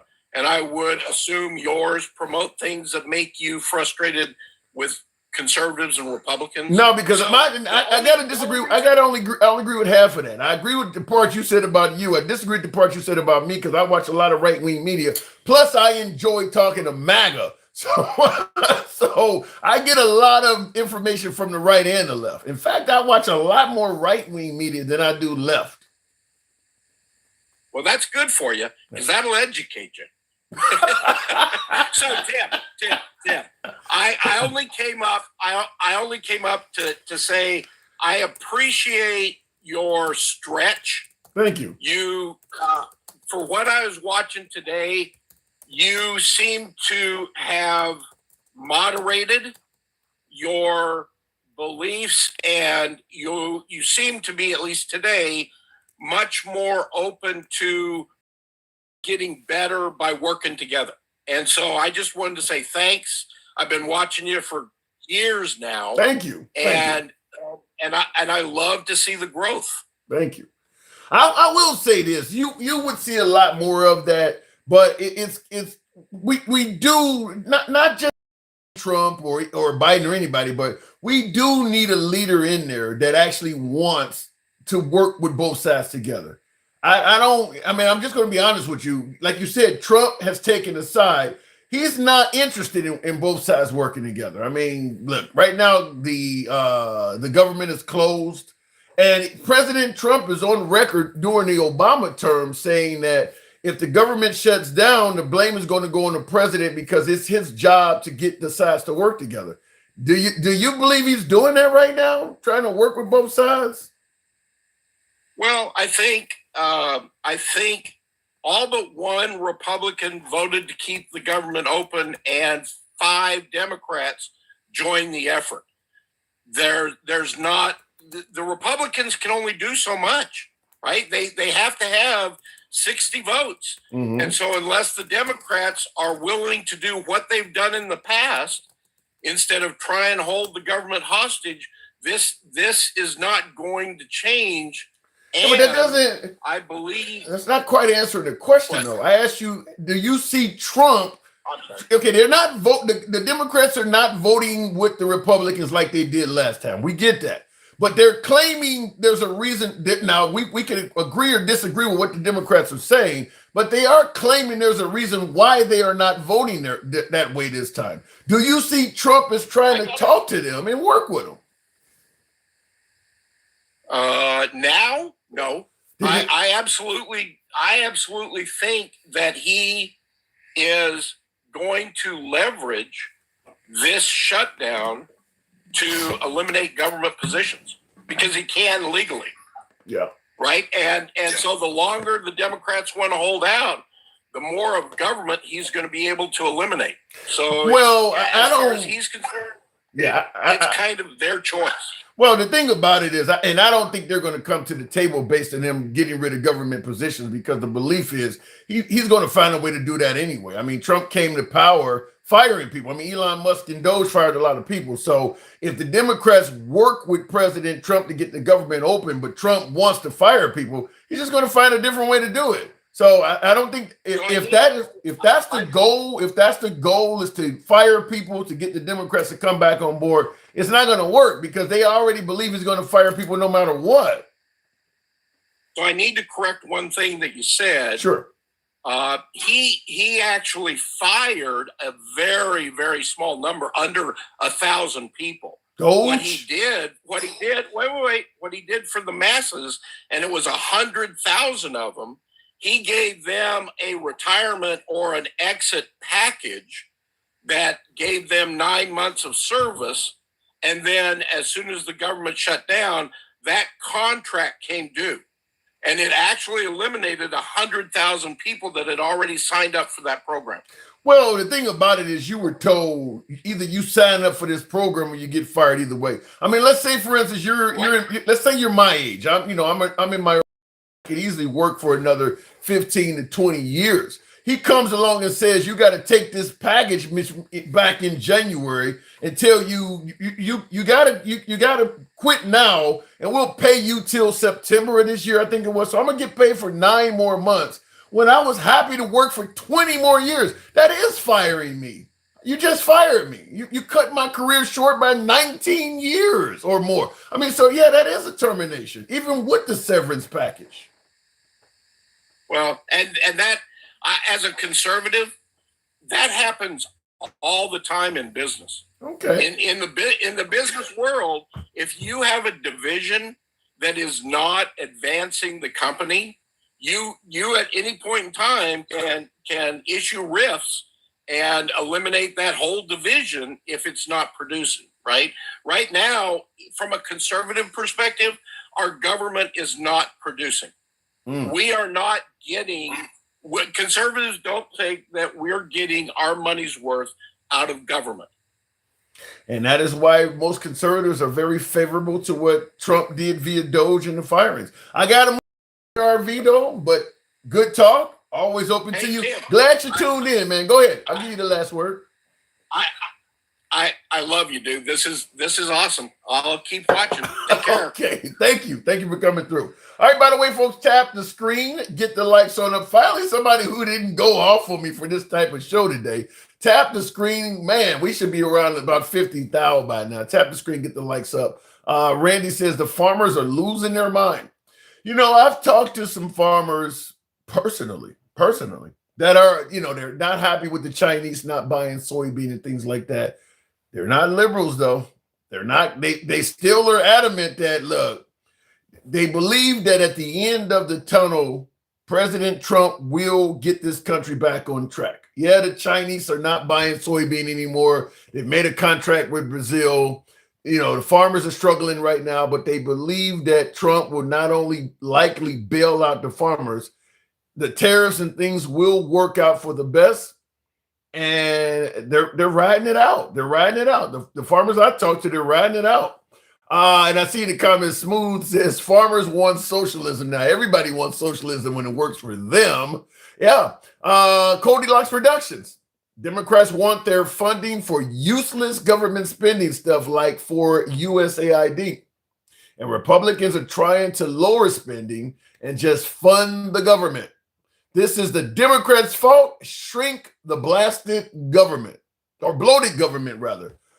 Well, we'll see. We'll definitely see. Now, I had a quote I was trying to queue up. We played it the other day. But President Trump speaks differently in regards to government shutdowns. In fact, I think I have what I'm looking for here, because and this is, with President Trump, some of the things that happen now. He has quotes in the past that sound different. This is Trump 2013 and also 2025 right now. In my opinion, I hear the Democrats are going to be blamed and the Republicans are going to be blamed. I actually think the president would be blamed. If there is a shutdown, and it's not going to be a horrible shutdown because, as you know, things will sort of keep going. Well, it was a partial shutdown, right? If there is a shutdown, I think it would be a tremendously negative mark on the president of the United States. He's the one that has to get people together. And if there's a shutdown, it's only because of the Democrats. And they would really be taking away a lot from our country and from the people of our country. So that's just two clips from Trump. One is from 2013, so that would have been during Obama's term. And then, of course, the second one you heard is just a week or so ago. So he clearly changed his tune on that. I'm going to just simply say I tend to agree with his first clip for the simple fact that you are the leader of the country. So your job is, even if the Democrats are, asking for some shit or asking for, crossing the line or whatever, you're supposed to reach across the aisle, have them both sit down, and, concessions are made on both sides. That's what I was asking my last caller. President Trump pretty much has taken a stance that the liberals are bad for America, period.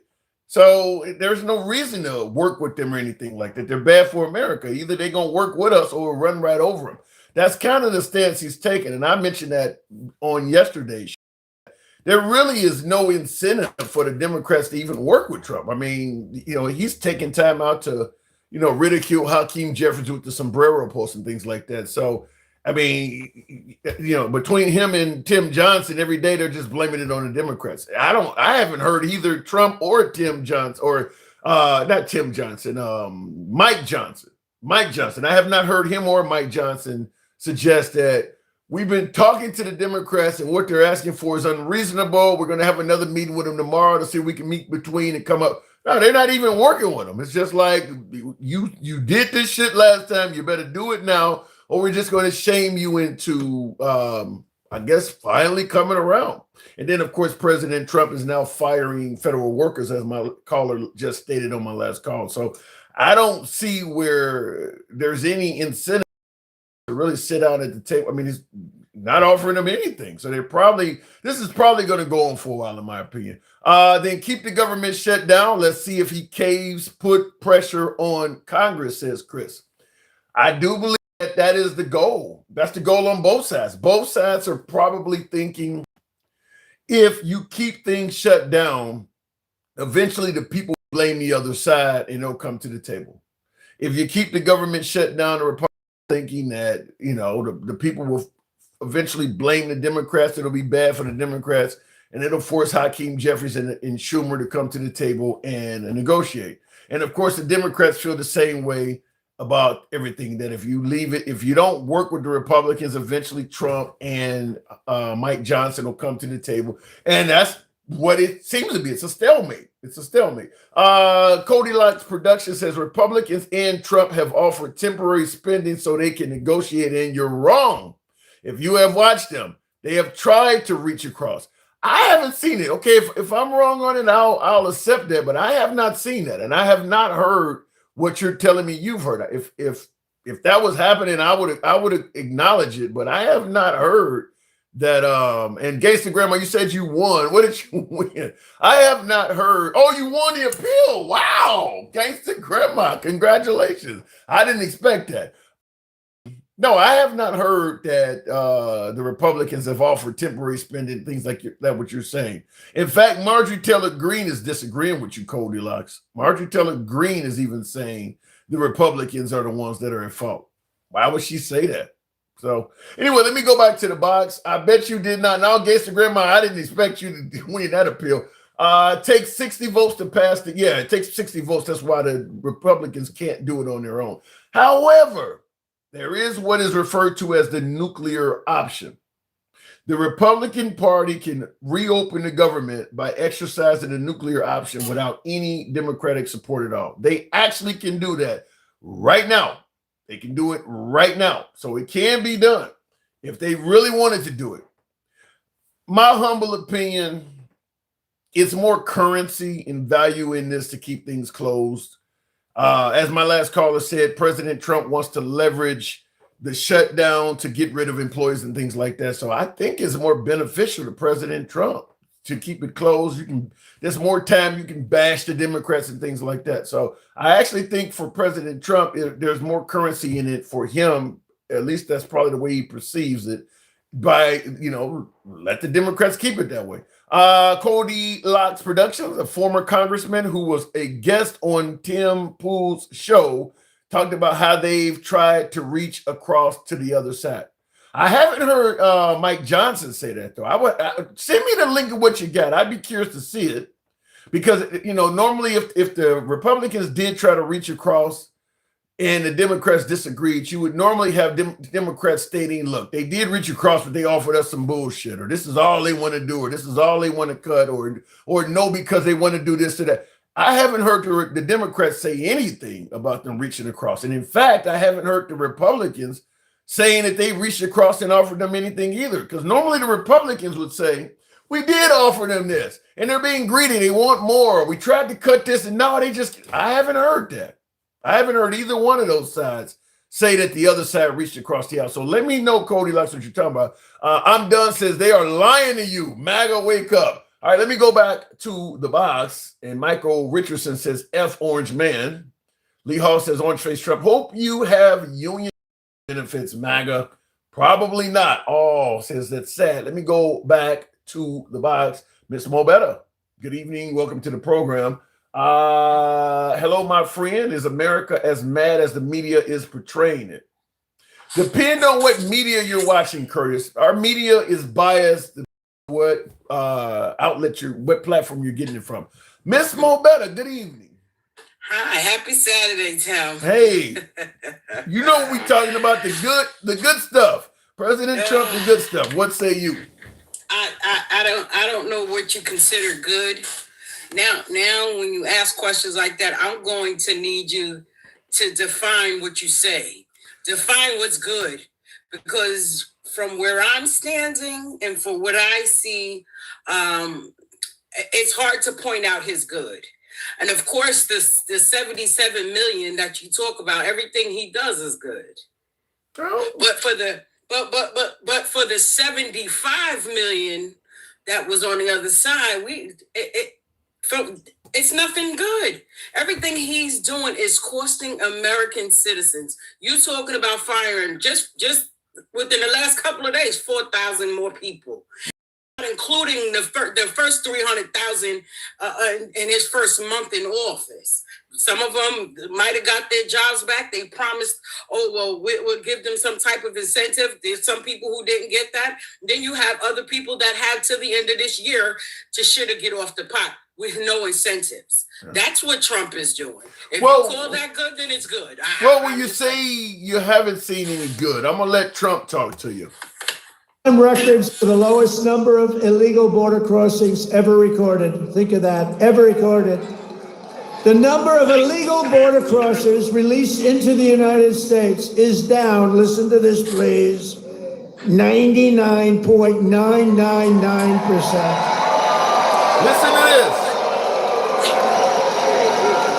Think of that, 99.999. Now, he clearly ran on securing the border. Even a lot of liberals and independents border securing. By the way, folks, help your boy get that TikTok cap goal. Shout out to those who support. Is that not a good thing? Tap the screen. Get the numbers up. Is this not a good thing?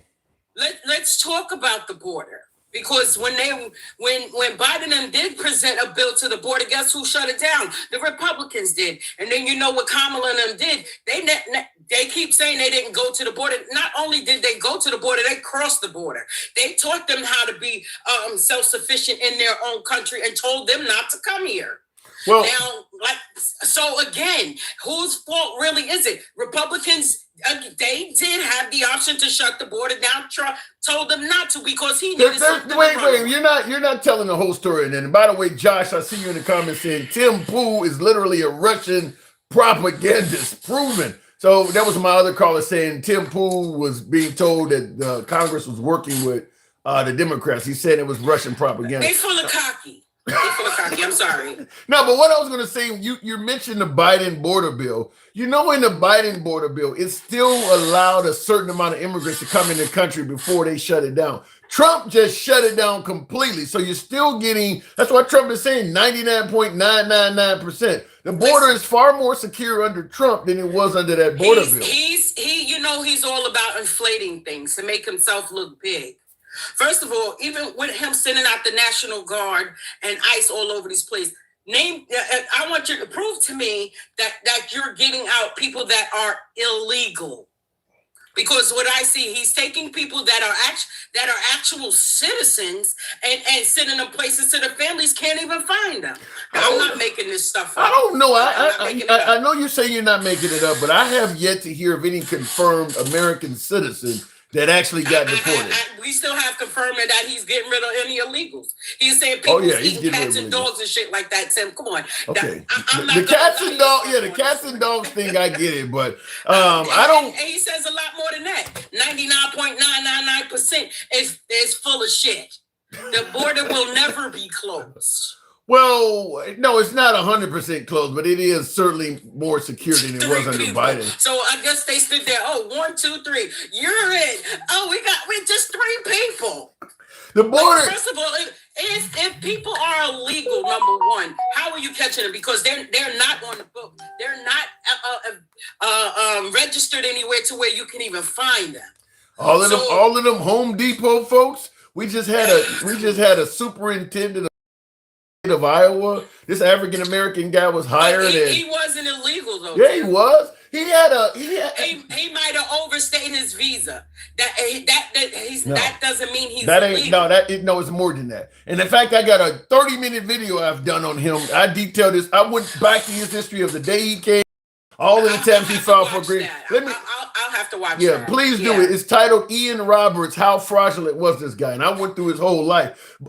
30 minutes, because he's filed for green cards, everything. Every time he came back and forth in the country, I covered all of it. And I'll tell you this, there was a deportation order that was stamped by a judge about a year before he got caught by ICE and deported. He was told, you got to go. He didn't advise his employers or anything. He kept working in America with no intention of leaving. Was that his fault? Was that his fault? Or his employers? Who hired him? If a judge tells you you have to leave and you don't leave, you are an illegal. That's all I'm saying. Okay, I'll give you that. Yeah. I'll give you that. However, he was employed. He was a superintendent of a school system. Was that his fault? Come on now. Okay. They allowed him to stay here. No, that's not true. That's not true. When he got the job as superintendent, he was here legally. He ended up having that judge's order stamped while he had that job. So, because he had worker rights, so he was working. So they have no expiration date on those stamps. Yes, a year. Yes, he applied for several of those. Whose fault was it? His. It was not his fault. Yes. Again, like Trump said, if you can get away with it, why not? Oh my God! Like he got away with not paying his taxes. That didn't make him illegal. That made him smart. Okay, then that's a different argument. Trump did say that. Trump did say that. Okay, it makes you smart. That's what our so-called president said. That's what he said, right? Am I lying? But what Trump was doing was using loopholes. What Ian Roberts, the superintendent, did was just illegal. Well, I guess that's why he got 34 felonies on his belt too. Well, he was doing legal they say the felonies are a witch hunt. I'm just saying, Tim. I'm saying. They say the felonies are a witch hunt. He's a trick. Trump's a trick. He does. Our country's already been sold out.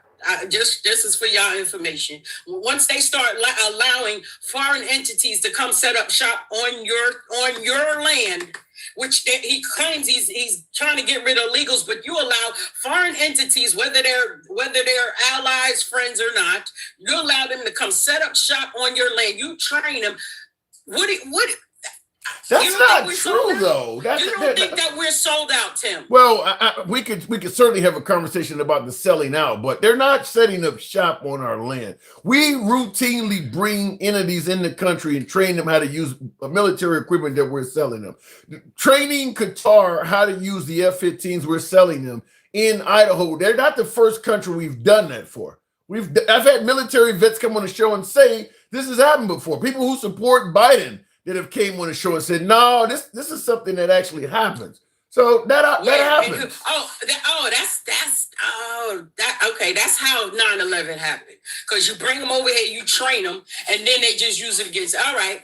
Now you're sounding like Laura Loomer. Now you're sounding like Laura Loomer. You solved my question. That's how 9/11 happened. Man, that's Laura Loomer said the same thing. I can't look. So this thing about him, this peace deal between Israel and the Palestinians or whatever.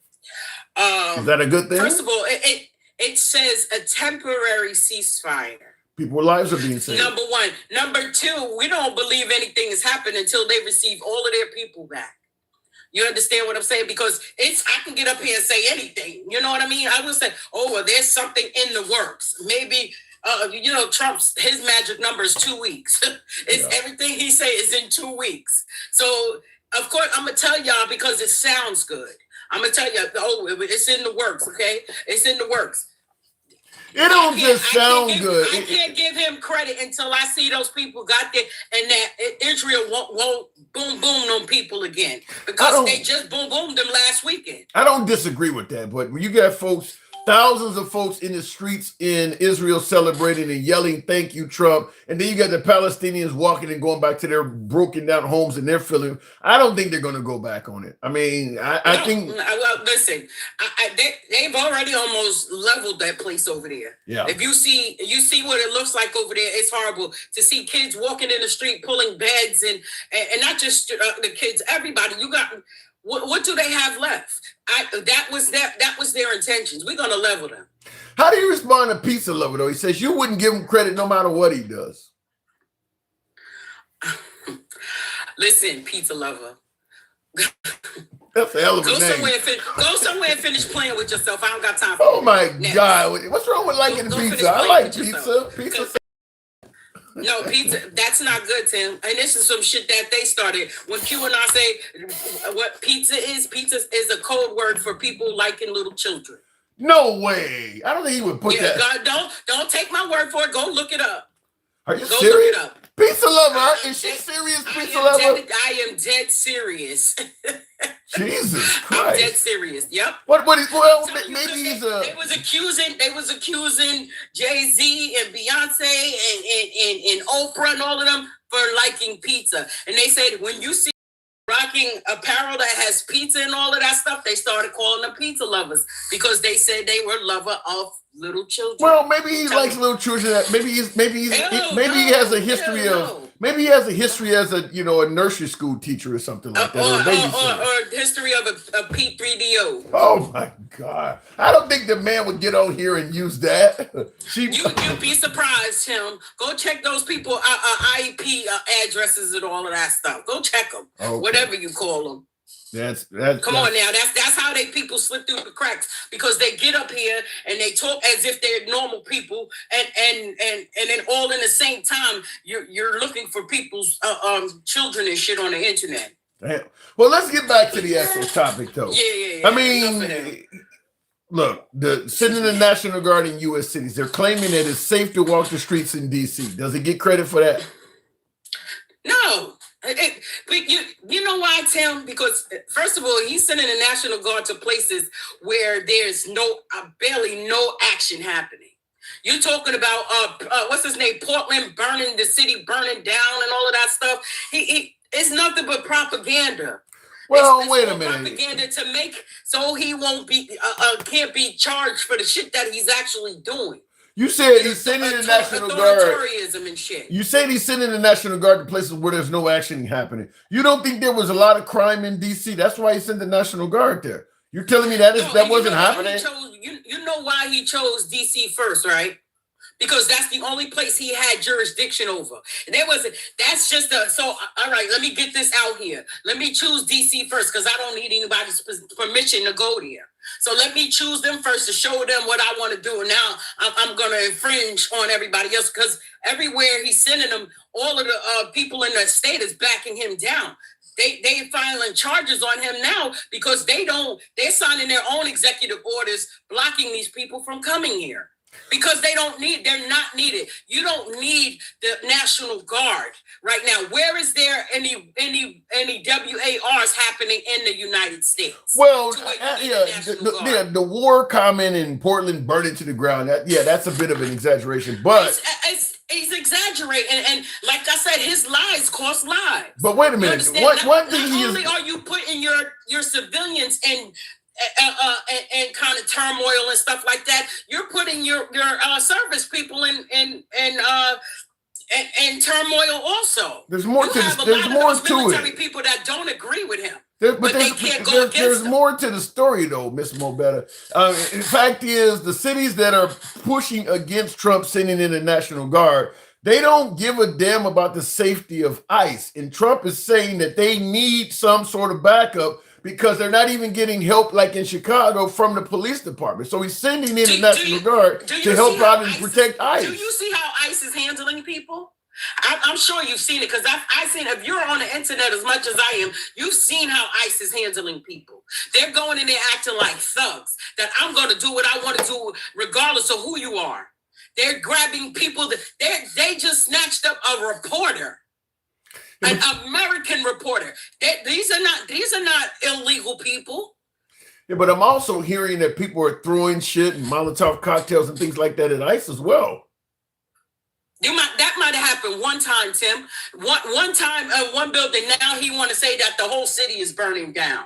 Like you said, an exaggeration is a lie, Tim.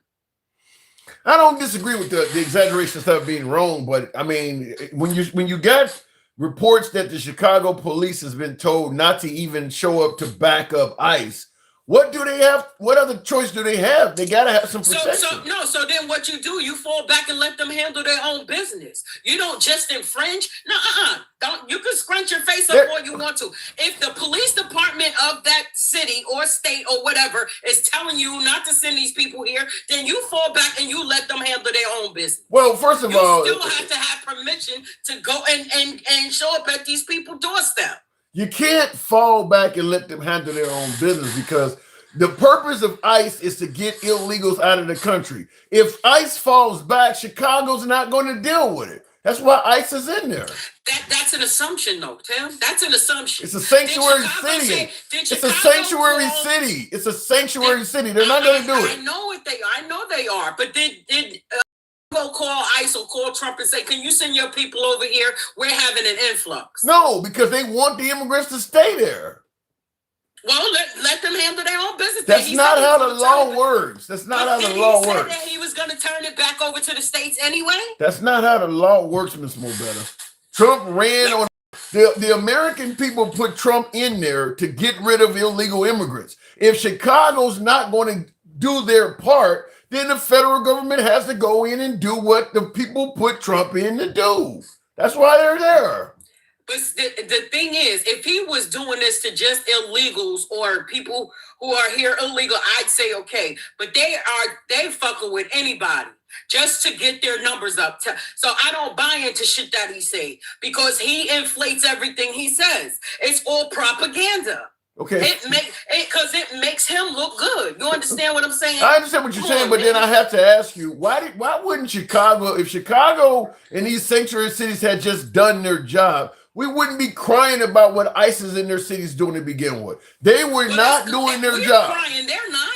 We're crying, they're not. Now, if Chicago ends up behind the eight ball because they don't have enough money to support their things, then you be like, listen, we tried to offer you help and you denied it. That ain't what I'm saying. Understand what I'm saying? Yeah, but that ain't what I'm saying. I'm simply saying that Chicago was not offering sanctuary to people who are here illegally. Chicago would be kicking them out, and you wouldn't have to complain about ICE being in their city because Chicago would be doing their job. This is where words matter. You have to be careful because they were not offering for illegals. They were saying those are for the undocumented. Those are people that were coming through with asylum. That sort asylum. They were. It's not. Come on, Tim. Let's be fair about that. Busload. They were sending busloads. They didn't ask for those busloads to come here. They were just sent here. They sent from Texas. Texas was sending them to New York. Yeah. They were sending them to Chicago. I hear all of that, but the minute being that they are a sanctuary city, they accepted those people in. But they're not illegals. Those were asylum seekers. They're different. There's differences. All right. I'm just simply saying when you call yourself a sanctuary city, that means you're offering sanctuary to people who are on the wrong side of the law. Chicago, Portland, New York. This is another thing I want to point out to you because you know who protects these sanctuary cities? And this is for MAGA that don't know. It's the Christians. It's the Catholic Christian people that are, because you have a lot of people that do want to get rid of them. I understand that. Yeah. They're living in houses that the only place other people allowed to go is on Halloween, trick or treating. Now they're living there. But again, they weren't going after the people that were hiring them and that are keeping them here. You don't hear them going after these companies. You understand? I went to Walmart one time and asked a lady for help, and she couldn't even speak English. So I said, well, who hired her? I do agree with that part. I got to move it on, Mr. Mobetta, but I absolutely do agree that Americans that hire illegals should be They hired them. You know why? Because they don't have to pay employee tax. They don't have to pay workers' compensation. They're not paying no health insurance. So it's these corporations that are actually the problem and not the illegals. So you're really going after the wrong people. Maybe because if they are not allowed to get any federal subsidies for the people that keep saying that they do not get health insurance. They don't get none of that stuff. Maybe Trump undocumented, you cannot get it. Maybe Trump will get around to that. He's only been in 8 months. I got to move it on, Mr. Mobetta. He fucked it up in them 8 months, 9 months too. He's a fuck up. And that's exactly why he doesn't have that Nobel Peace Prize for those who feel that he deserves it. Like I said, they're watching how he's handling his own country. There's nothing peaceful about what's happening here. Even if we do want peace, you're causing chaos and you got the National Guard against your own constituents. How is that peaceful? How do you deserve an award? That remains to be seen. Mr. Mobetta, thank you for coming through. All right, moving on with the program. By the way, tap the screen, get the lights on up. I know this is a different type of program. You guys are just shaming me. We should have been 70, 80,000. The lazy thumbs in here, tap the damn screen, get the likes up to about 55. We'll take the next call at 55. Obviously, the TikTok cap goal is not going to be met. A lot of folks are pissed off at this show today, but look, we gotta be able to address things from the opposite side. Cody Locks Productions, it won't let me send a super chat to the video I talked about. I think my address is on there. DM me because I want to see the video you're talking about. I would like to see that, Cody Locks. I would absolutely like to see it. It may come up on a future show. Real quick, you also continue by saying Nick Sorter, a reporter, was arrested when he was attacked by Antifa. Then the city police claimed he was an agitator. Sorter is an independent reporter. I haven't heard of that. One of the things I do often wonder, though, in regards to being attacked by Antifa, first thing I want to know is how did they know it was Antifa? Because Antifa's not, they don't carry around a card or an ID or something that says Antifa on it. So when the reporter says he's attacked, because I think I heard that story on a YouTube clip or something like that. I'd just be curious to know how they got the identification of Antifa. I'd like to know how he's identifying them as that. This dude isn't playing devil's advocate, says Salty Colonel. Says this dude isn't playing devil's advocate. He is encouraging, which is what they assassinated Charlie Kirk for doing. Tell me I'm not going to get taken out. Tell me that, please. I am trying to. I do want to spark debate. I do like to spark a conversation. I do believe in letting everybody speak. I don't want to be Kirk. So, Salty Colonel, please tell me that ain't going to happen. You think they would make a martyr out of my black ass? Probably not. Would I get a highway named after me? Probably not. So, yeah, try to refrain from hanging out on rooftops if you see me out in public. Try to refrain from doing that, okay? Because I don't have a few million followers like that. Tap the screen, get the likes on up, 55,000. Make that happen. Get in the comments, though, real quick. I didn't scroll this thing over here for a minute, huh? Defending profiles, PD files. Okay, defending PDF files is crazy. Says paper friend. Wait, there's not solid evidence. Struggling hell by cheaper gas prices, cheaper groceries, cheaper rent, cheaper insurance. Which ones got you down? Are you suggesting that under Trump, we're currently dealing with cheaper gas prices, cheaper groceries, cheaper rent, cheaper insurance? Let me know. Yes, we are struggling because of Trump's personal vendetta. Wake up. You're brainwashed, says B. Are we at 55,000? Tap the screen, get the likes up. A brand new looking social security card is always suspicious. Now, I don't know. I mean, I've had to replace my social security card 2 or 3 times in my life. In fact, I keep it now in a nice little plastic sleeve. It looks decent. So I don't know. His own did that, Tim. We wouldn't do you like that. Thank you for the great. Thank you. So you're saying Kirk lost his life by way of his own people? Well, they're claiming that Tyler Robinson, if his name was, the guy who took out Kirk, they're saying that he was a liberal. Trump said he was a radical leftist. So they're not agreeing with you there. Are we at the 55,000? Let me know. We'll take the next call at 55,000. Looking in the comments, the Democrats are making a problem. You complain about rent. It's too high. Housing is too high. Electricity is too high. Prices. It's all due with illegal immigrants. I don't know if I would agree with that, Moonlight Ace, because there's a lot of places where rent and stuff like that are sky high where there's no illegal immigrants residing. I mean, the cost of living in America ain't cheap really no damn where. So I don't know if I would totally agree with that. I can understand if it's in an area that has a lot of immigrants that they're willing to work for cheaper and they're putting tea into a house and shit like that.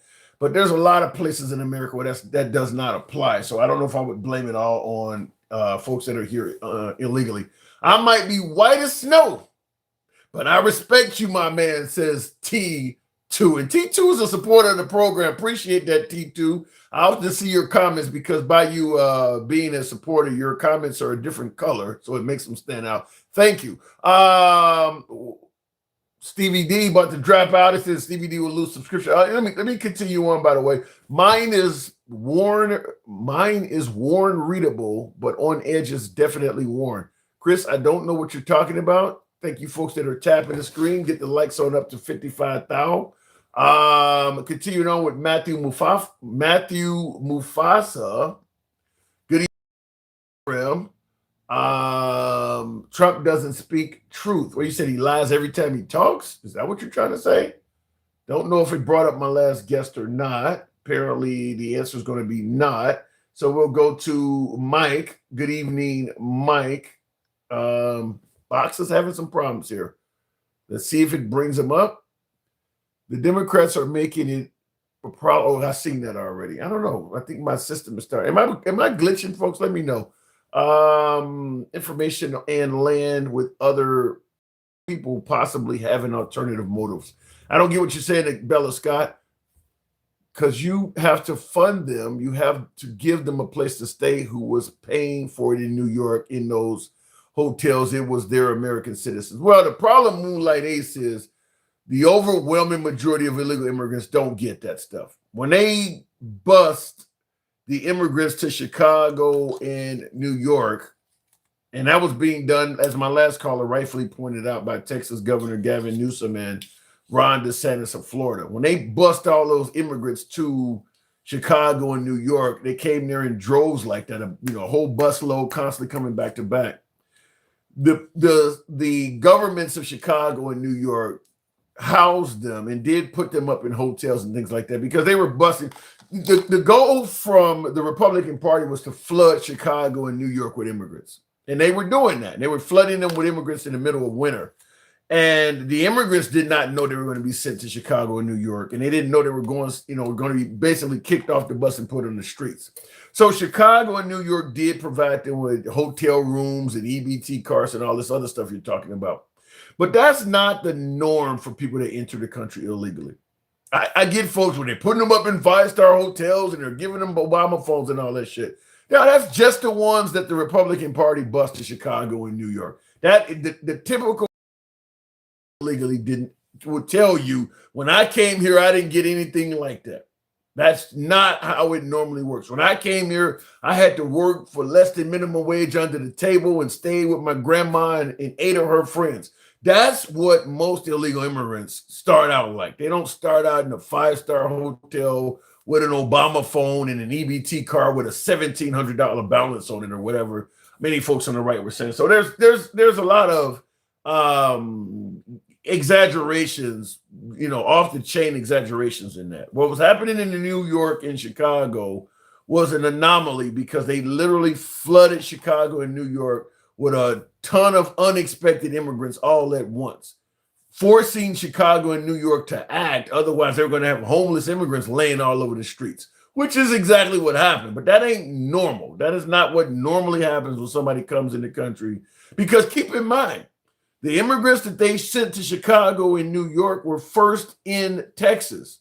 And when they were in Texas, they were not getting EBT. It wasn't until they took them all and bust them up to Chicago deliberately that stuff started happening. So there's a little bit more to it than that. I'm having some problems here, apparently, with me bringing up guests. Just say lies, because that's exactly what it is, says Pink Pineapple. Yeah, it was fabricated. It was fabricated. I'll try it with another caller. I'm having trouble bringing up guests, so I don't know what is going on here. Tell the truth about what's happening. And John Kennedy says, how do you know that, Tim? You don't know what is... Well, I know this because I'm a native of Chicago, and I know what was happening. Not to mention, in fact, I know a lot more about that story than I just told you. Not only was Texas Governor Greg Abbott busing immigrants to Chicago and New York, they were doing it, like I said, in the middle of winter. They were sending them there with no winter clothing. They didn't give them anything. They didn't, I mean, when they kicked them out of Texas, they didn't send them out with $1. They were not helping them at all. They were treating them like garbage. You're here illegally. We want you out of our state.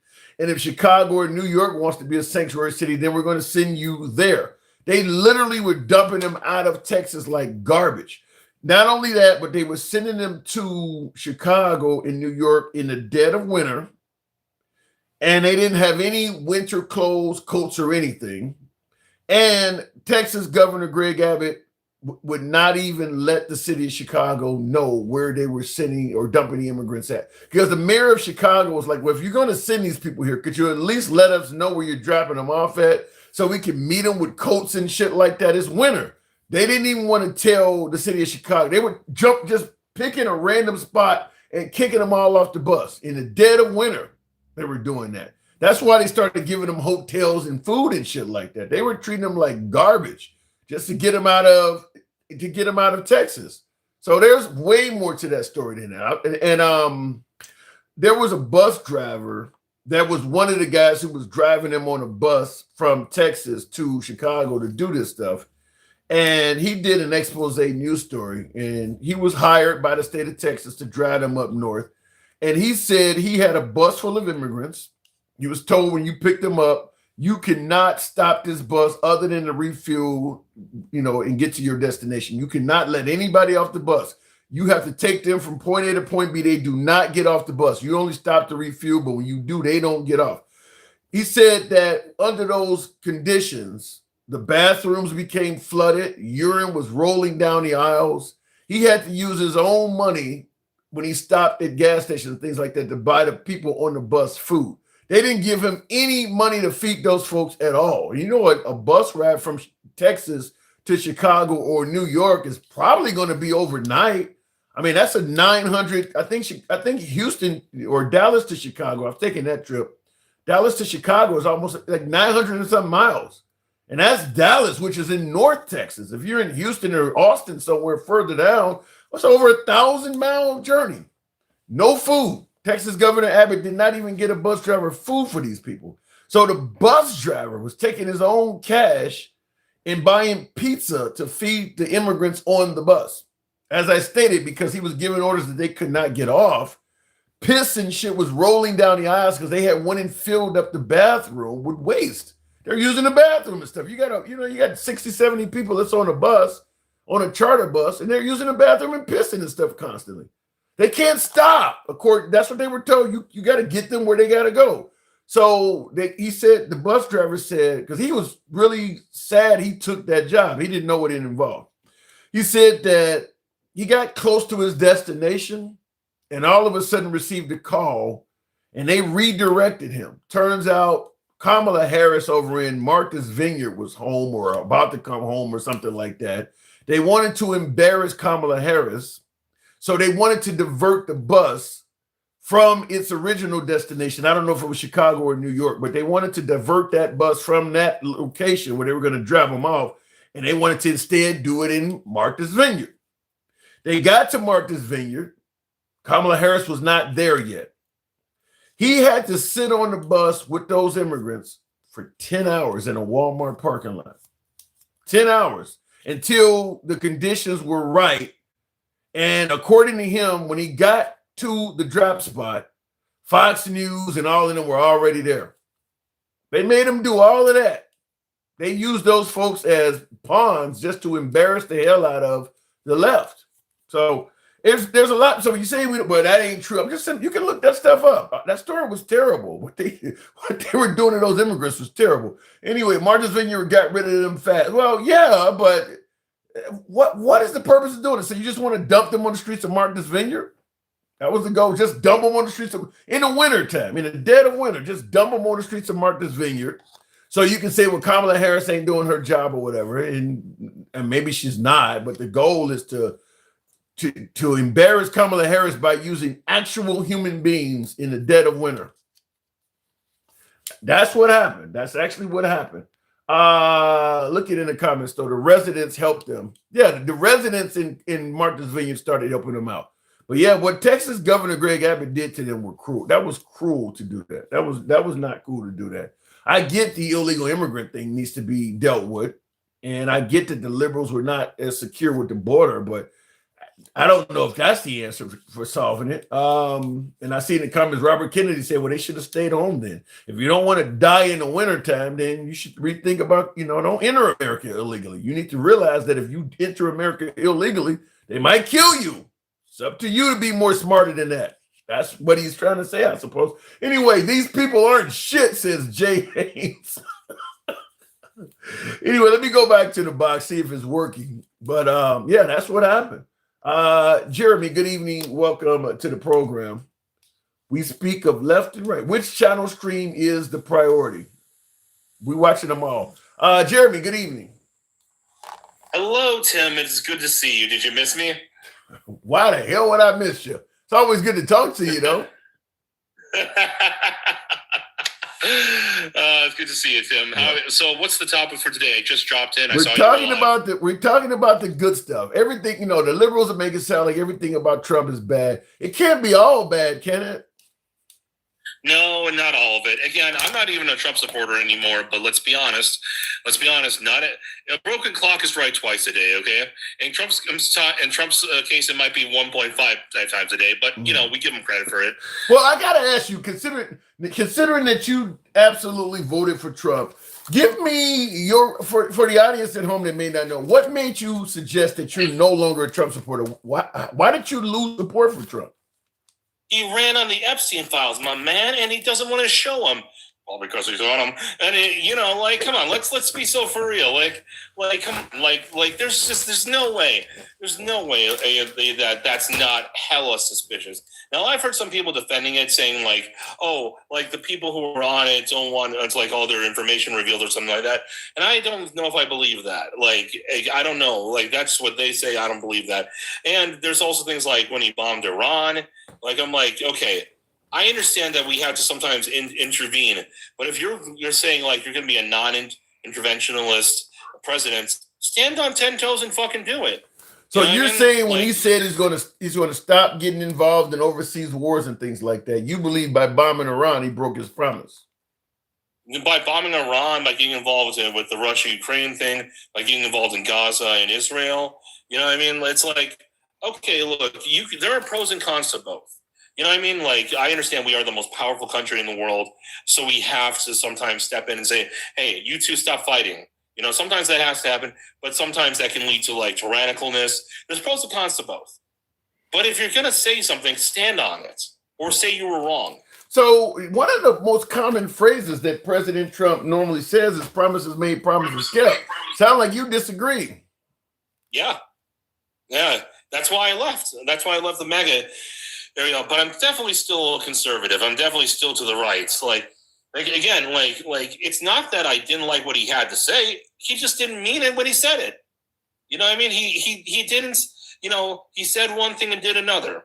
Well, let me give it to you this day. Here's a Trump supporter, and I want you to tackle the way it's being presented here. Cody Locke's Reduction says, I didn't like the Iran thing either. He says, but you can't argue with the results. He says the war ended pretty quickly. Trump went over there. You heard him say he obliterated their nuclear program. The whole thing was over. Trump we only bombed them, 1 or 2 nights or something like that. And as a result, Trump is saying they no longer have the same nuclear ambition. Is that not a good thing? There might be some good parts about that, but here's the thing: how do we know what Trump says is reliable now? How do you trust somebody once they lie to you? Here's the thing. Let's think about a marriage, for instance. Look at Tim. You're married, right? Something like that. Close enough. You know what I'm talking about. You've been in a relationship. Okay. If someone cheats on you, if someone cheats on you, it's not just that they did something they say they weren't gonna do. It's, well, are you going to do that in the future too? How do you trust someone after that? Yeah, but you do realize Trump is a politician. That could apply to any damn body. I mean, they all say things occasionally. Right, but he's running the country. Well, yeah. So in other words, Trump no longer has your trust. You don't find him as a credible person anymore. No, I don't. I just feel like, he needs to do better. And again, if he came out tomorrow and said, you know what, I'm sorry about the Epstein files, and it probably should have stayed on what I said about not interfering in foreign wars, I might reconsider if he's willing to take responsibility, because we've all had times where we've done stuff we're not proud of. Although when you're on like the level of, I'm literally running the most powerful nation in the world, that's kind of a big oopsie. Yeah. But if he stood on business and said, I'm going to release the Epstein files now, and he actually does it, I could at least see a potential for reconciliation. But you got to own it.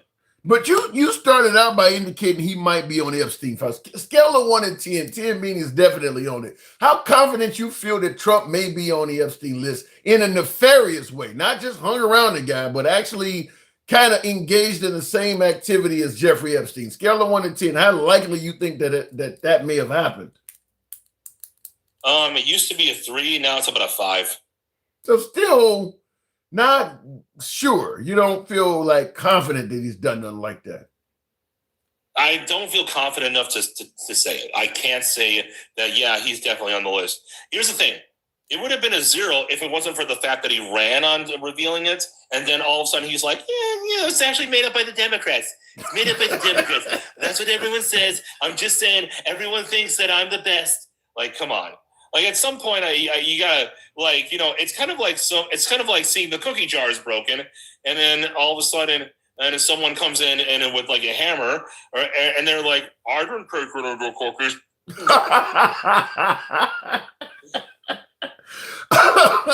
I've actually seen that happen with a child. Yeah, I mean, he does seem to be a tad bit evasive with the Epstein stuff. I don't know why. I mean, of course, Ghislaine Maxwell is now in minimum security, and that hasn't been explained. Cody Lux, I see your comment, peace through strength. He's talking about in regards to the Iranian thing, the Iranian situation, that Trump wants to maintain peace by showing that we are a strong nation. So that is an argument. I'm not even entirely against that, but it's either change your mind publicly and make it clear that, you know what, I was wrong. We should intervene in with strength, or shut up and don't do what you said you're not going to do. You can't have it both ways. Well, I've made mistakes. Yes, we are. No, I was going to say, there's possibility, at least from my beloved MAGA side of the aisle, he may run again in 2028. They're really supporting that. And I see in the comments, Cody Lux says Trump helped turn Epstein in. I think it's more of some of his associates. So in other words, Trump probably didn't do anything, but he might know someone that is on the list that he would rather not go down in a blaze of glory. So that might have something to do with it. But let me ask it to you this way, because the way you feel about Epstein and the list coming out is the way a hell of a lot of people on the right felt as well if you go back about a year from now. Why do you think so many folks on the right, unlike yourself, particularly MAGA, unlike you, are still favorable to Trump, even though the problem you're complaining about exists, that he's not being cooperative on coming forward with the Epstein stuff. He's not being transparent on the Epstein stuff. Yet most of MAGA is still in this camp. Why do you think that is, considering your stance? You know what? Here's the thing. I still think President Trump is a better president than Kamala would have been. Kamala, yeah. Yeah. I'm going to pronounce it however. It doesn't matter. Anyway, I know someone whose name is Amala, and it's literally one letter off. Sue me. Anyway, I still think he's better. But here's the thing: that's not saying a lot. To me, that's not really saying much. And I think a lot of people realize that at least he actually, like in his first term, I'll give him credit for his first term. For his first term, he did more as a president than a lot of presidents do, because a lot of presidents are talk, and a lot of presidents move at a snail's pace. They're basically the USPS of getting things now, done. did you vote? Let me interrupt you. Did you vote for Trump all 3 times? Twice. Not 3. You didn't vote. You didn't vote in the Hillary Clinton deal. I think you told me this before. Yeah, I voted down ticket because I'm like, he's a Democrat. He's been a Democrat his whole life. He's not really a conservative, you know what I mean? And also when he like openly like revealed the private number of one of those politicians, I think it was Lindsey Graham. Yeah, he put Lindsey Graham's phone number out there. Yeah, I was like, what the fuck, dude? You know, but then if you had only known what was to come, if him giving Lindsey Graham's number out, if that trolling turns you off, if only you had known what was to come, because but do you see, okay, because you said Trump is still, you believe he would have been better, and thank you, Joey Smith, friend of the program, for now when you say that you believe that he still would have been better than Kamala, as you say, but let me ask you this, because Cody, he points out that he believes that Trump is better than Biden, Obama, and Bush. Is that your sentiment as well, that Trump is the best president we've had in at least the last couple, probably the last generation? Kind of. I know that sounds weird. I think he's worse than some of them in some ways, but I think the grand total, he does end up being better. But here's the thing. I don't think that's a high bar to meet. Like Obama was like, Obama literally got the Nobel Peace Prize, and then he was like, drone strikes for everybody, and you get a drone strike, and you get a drone strike. He was basically Oprah Winfrey of drone strikes. Oh yeah. What about the unity though? I mean, what wasn't? Do you think America was more unified under Obama or Trump now? I think we were more. I think we were honestly more divided now. But I still feel like it's not a great bar to be meeting. Like I don't think Bush was a very high bar to meet. I don't think Clinton was. I don't think Obama was. I don't think that Trump deserves a whole lot of credit for in his first term for not being as shitty as a lot of our presidents have been. Now, the nice thing about living in a liberal republic. We're not a democracy, by the way. We're a constitutional republic. But the nice thing about living in that, and one that has different levels of power where the power is divided up, is there's no one president or no one can be a dictator. So there's no way one person can screw everything up anywhere at any given time. They're saying otherwise about Trump. They're claiming Trump is on the path to being a dictator. Yeah, I've heard some of that, but here's what I think is going to happen. He's going to leave office. He's too old, to run a third time. He's not going to try to violate the Constitution, and then he's just going to have J.D. Vance take over. Perhaps. I got to move it on real quick with Jeremy before I let you go. And this is way off topic, but Jack One Upton in the comments wants me to ask you, what do you think about George Floyd? I feel bad for George, actually. I'm going to be 100% honest with you. I had a long time to think about George, and I don't think he deserved to die the way he did. I think he wasn't a good person, but I think he wasn't unable to be redeemed. And I don't think he's ever going to get that chance now.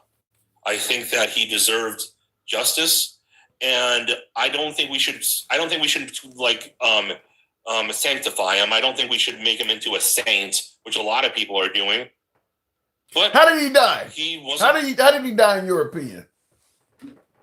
I think it was a mix of pressure on the neck and fentanyl. I think it was both. So you do believe though that the officer was responsible at least partially for his death? Okay. Absolutely. Right. Absolutely. He shouldn't get off scot-free. Fair enough. All right. Appreciate it, Jeremy. That wasn't a bad take at all, in my opinion. I believe without Derek Chauvin being on his neck, he would have been still alive. But I do agree he shouldn't be made into a martyr. But I don't favor Charlie Kirk being made into a martyr either. I don't see where Charlie Kirk's made any huge societal contributions worthy of that. But Charlie Kirk didn't have a criminal rap sheet like that. But so I don't totally disagree with what you're saying. I don't know about the fentanyl and all these other excuses that people are coming up with, but otherwise, appreciate it. I do tend to agree with most of that. Jeremy, thanks for coming through. Being candid, by the way. Thank you. Always a pleasure. All right, moving on with the program. By the way, tap the screen. Ask what I'm make sure I didn't miss anything. Now I seen you there.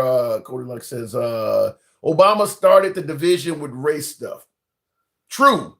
I don't think that was avoidable though. I don't believe that was avoidable. I mean, if you're going to be the first black anything, there's going to be division based on race because there's going to be a significant portion of America that don't want you in that gig. I mean, I don't think there's any way possible we could have had a black president being the first one without having some level of division, because there's some people who don't believe a black person should have that job. So yeah, absolutely. It started with Obama. I don't disagree with that. But I mean, Obama could not have won, certainly not by the numbers he did, without a large amount of white support. So anyway, looking in the comments, I'll continue on. And I see Nicodemus says, come on, man. What did I get wrong? I think that says Nicodemus. Let me go back to the box. Michael Brown says, bullshit, dude. Have you been in Ferguson recently, Mike? Mike Brown, what did I say that makes you say bullshit? Calling someone a PDF without actual proof is ignorance at its finest. But no, I mean, look, I'll just simply say that's what happens. I'm assuming, I haven't been reading the comments. I'm assuming that somebody probably called Trump a PDF, and you're saying that calling him a PDF without proof is ignorance at its finest. I gotta push back slightly because Trump calls people all kinds of shit too without proof. So I mean, there is a such thing as karma. I mean, didn't Trump immediately say several victims were murdered by the radical left before we even knew who the murderers were? I mean, that's just kind of what happens. I mean, we're in a divided political atmosphere. That's so. Look, you live by the sword, you die by the sword. Some might say. Charlie Kirk kept the conversations. Charlie Kirk kept the conversation between these open. He was also a big religious leader. I mean, okay, keeping an open conversation and being a big religious leader. I don't know if that's enough to qualify you to get your own highway named after you or become a martyr, though. There's a whole lot of big religious leaders in this country. I don't know. It seems like there should be more to it than that. I think the guy was a hero for the conservative party and the conservative movement. And I think that's kind of all what it was. I don't know beyond that. I mean, he was a big cheerleader for the conservative movement. That's fine, but I mean, would your favorite given the same accolades to Stacey Abrams? She's registered a hell of a lot of liberals to vote and things like that. She's done speeches everywhere. She's the one that ran for governor in California, in Georgia, and lost against Governor Kemp, who's the current governor in Georgia. But that's all he's done. I mean, he was a big he was a God-fearing man, talking about Kurt, but I mean, I don't know. He held debates all over the country at colleges and universities, but I don't know about being a martyr. There's a bit much to that. Don't matter now because he is full of embalming fluid and 6 feet now. King Finn, that is cruel and slightly unusual. Love to Cruz. Good evening. Welcome to the program. Charlie Kirk didn't make himself a martyr. The person that shot him did. I'm just simply saying the accomplishments of Charlie Kirk, I don't see how they're worthy of martyrdom, is what I'm saying. Go to a library and do your research. Afraid of old newspapers, huh? I get the handsome liberal in Charlie Kirk. It takes time. Fair enough, T2. Thank you. Love the Cruz. Good evening. Hey, how you doing? Do you see Kirk as a martyr? No. Why do you think so many people do? The same way they see Trump as one is what he's preaching. And with anybody, I don't see him as one. But what he says, I don't agree with. Now, if he was saying what I agree with, maybe I might feel different. So we all have to look at it like when a person preaches to what you want to hear, then you're going to feel accordingly. I mean, even if somebody preaches what I want to hear, I don't know if it's worthy of making them a martyr, though. To me, you got to do more than preach. You got to accomplish something. Yeah, but you tend to give them more leeway if they're saying exactly what you want to hear. Yeah. I mean, I hear it. I'm not a big fan of. I'm not a big fan of Trump, but I was a big fan of Obama. So I gave Obama more leeway than I would give Trump because I don't like what Trump says. Even though the problem with me and Trump is this: he has some good ideas, but his process of committing to them is fucked up. Explain. Elaborate. Give me some examples. Getting rid of immigrants that were in the country illegally, okay, but the way you went about it was messed up. Going through trying to skim the fat in the government was okay, but the way he went about it was fucked up. See, this is this process that's really fucked up. If he had went about the illegals the proper way and went through all the channels, would we had anything to say about it? Probably not.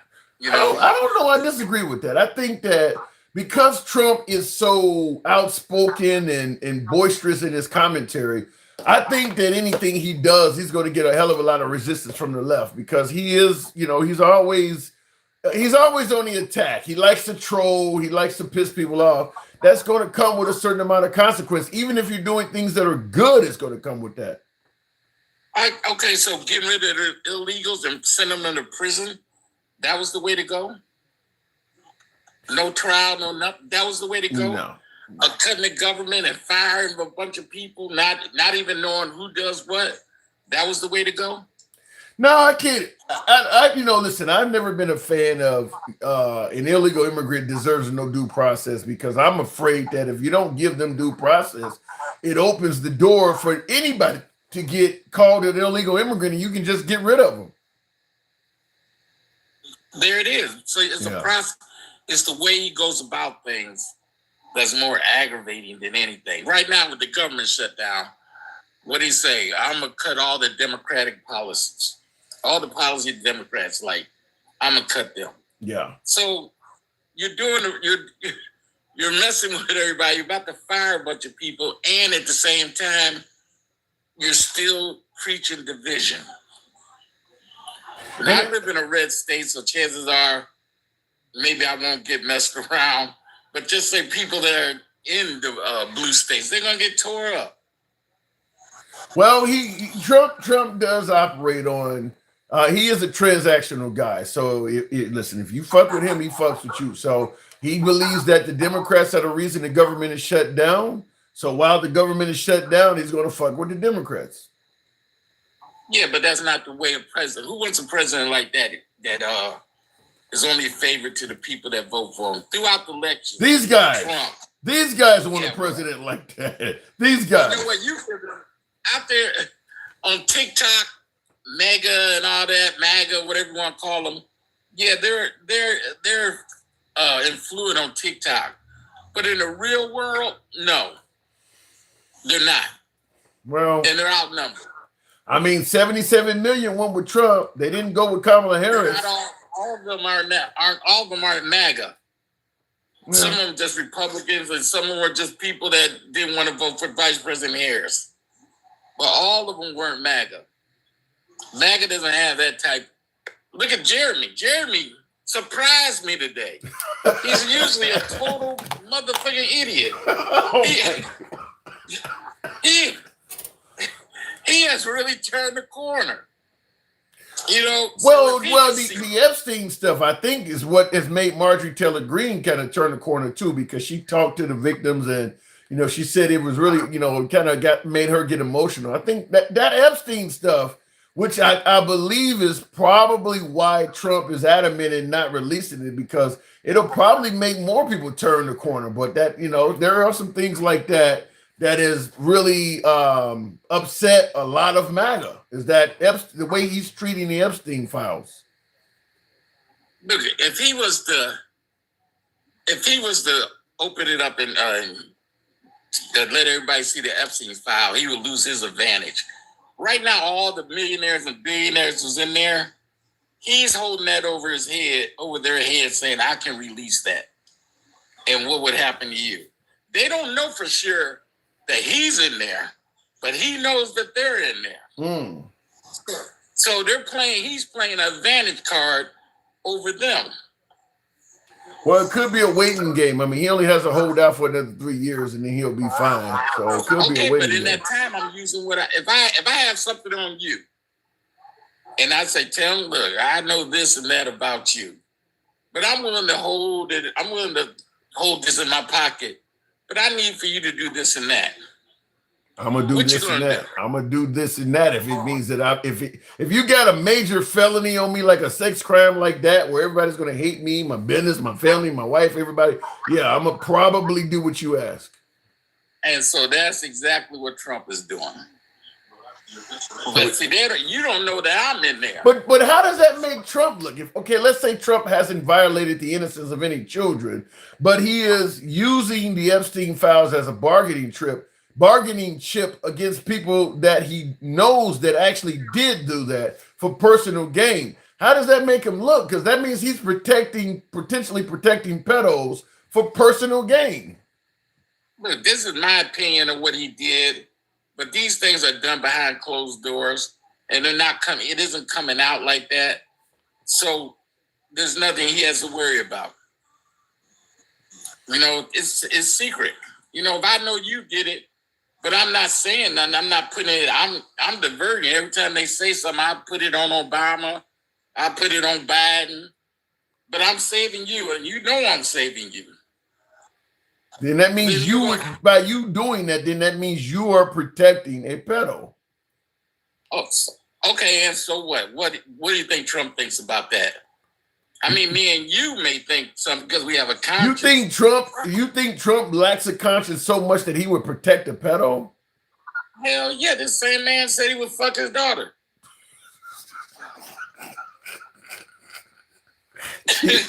He did say it. I don't have a pushback.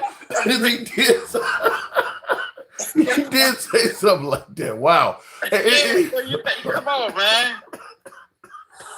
I wasn't expecting you to go that hard. Damn.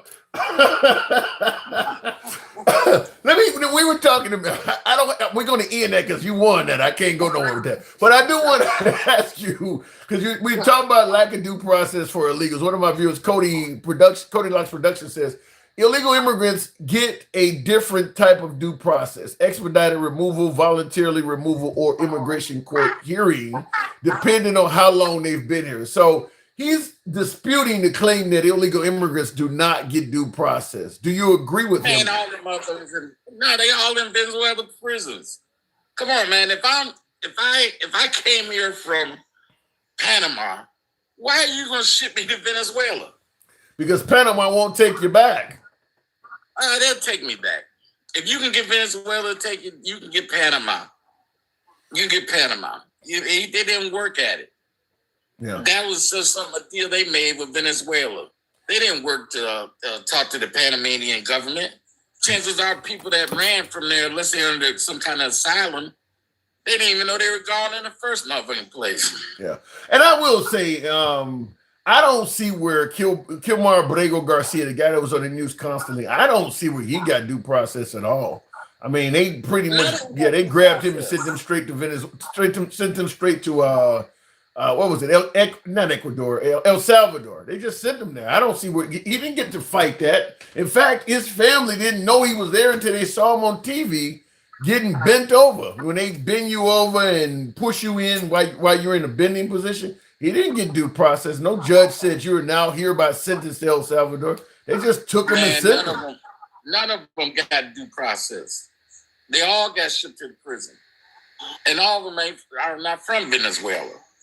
So, I mean, why are you going to ship somebody who isn't from there to another country that they're not even from? Kind of like one of those deals, what do they say?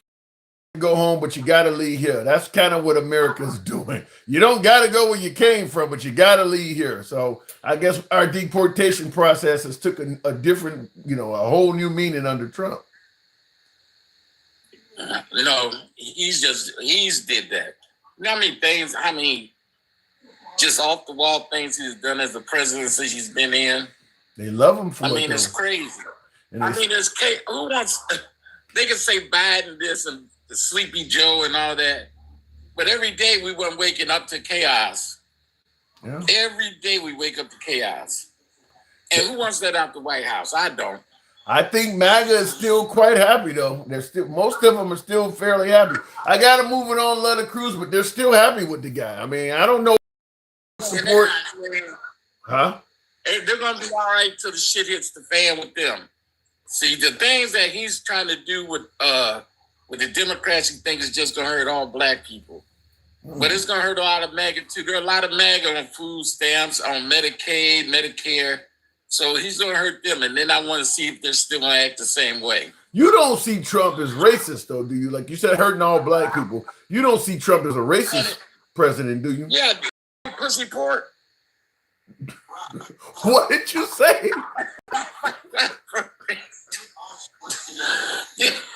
Yeah, you're racist. Come on, man. Everything he just who are the majority of Democrats? White people.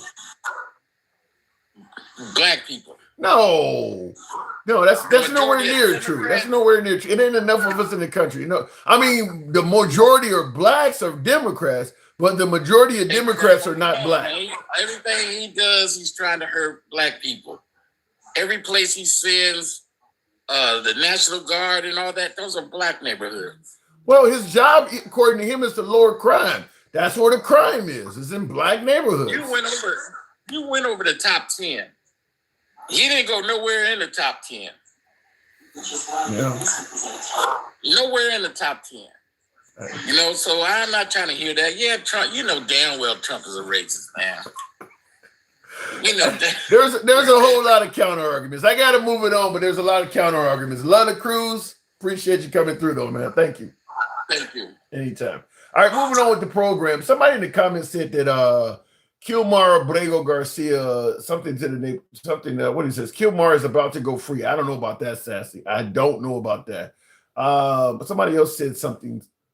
Don't know where it went, but I don't believe Kilmar Abrego Garcia got due process. I don't believe that at all. I mean, in fact, like I said, his family found out that he was in El Salvador through, you know, when Kristi Noem and they were doing those commercials, if you come here illegally, and they were boasting about people getting sent to prison. His family saw him in one of those ads.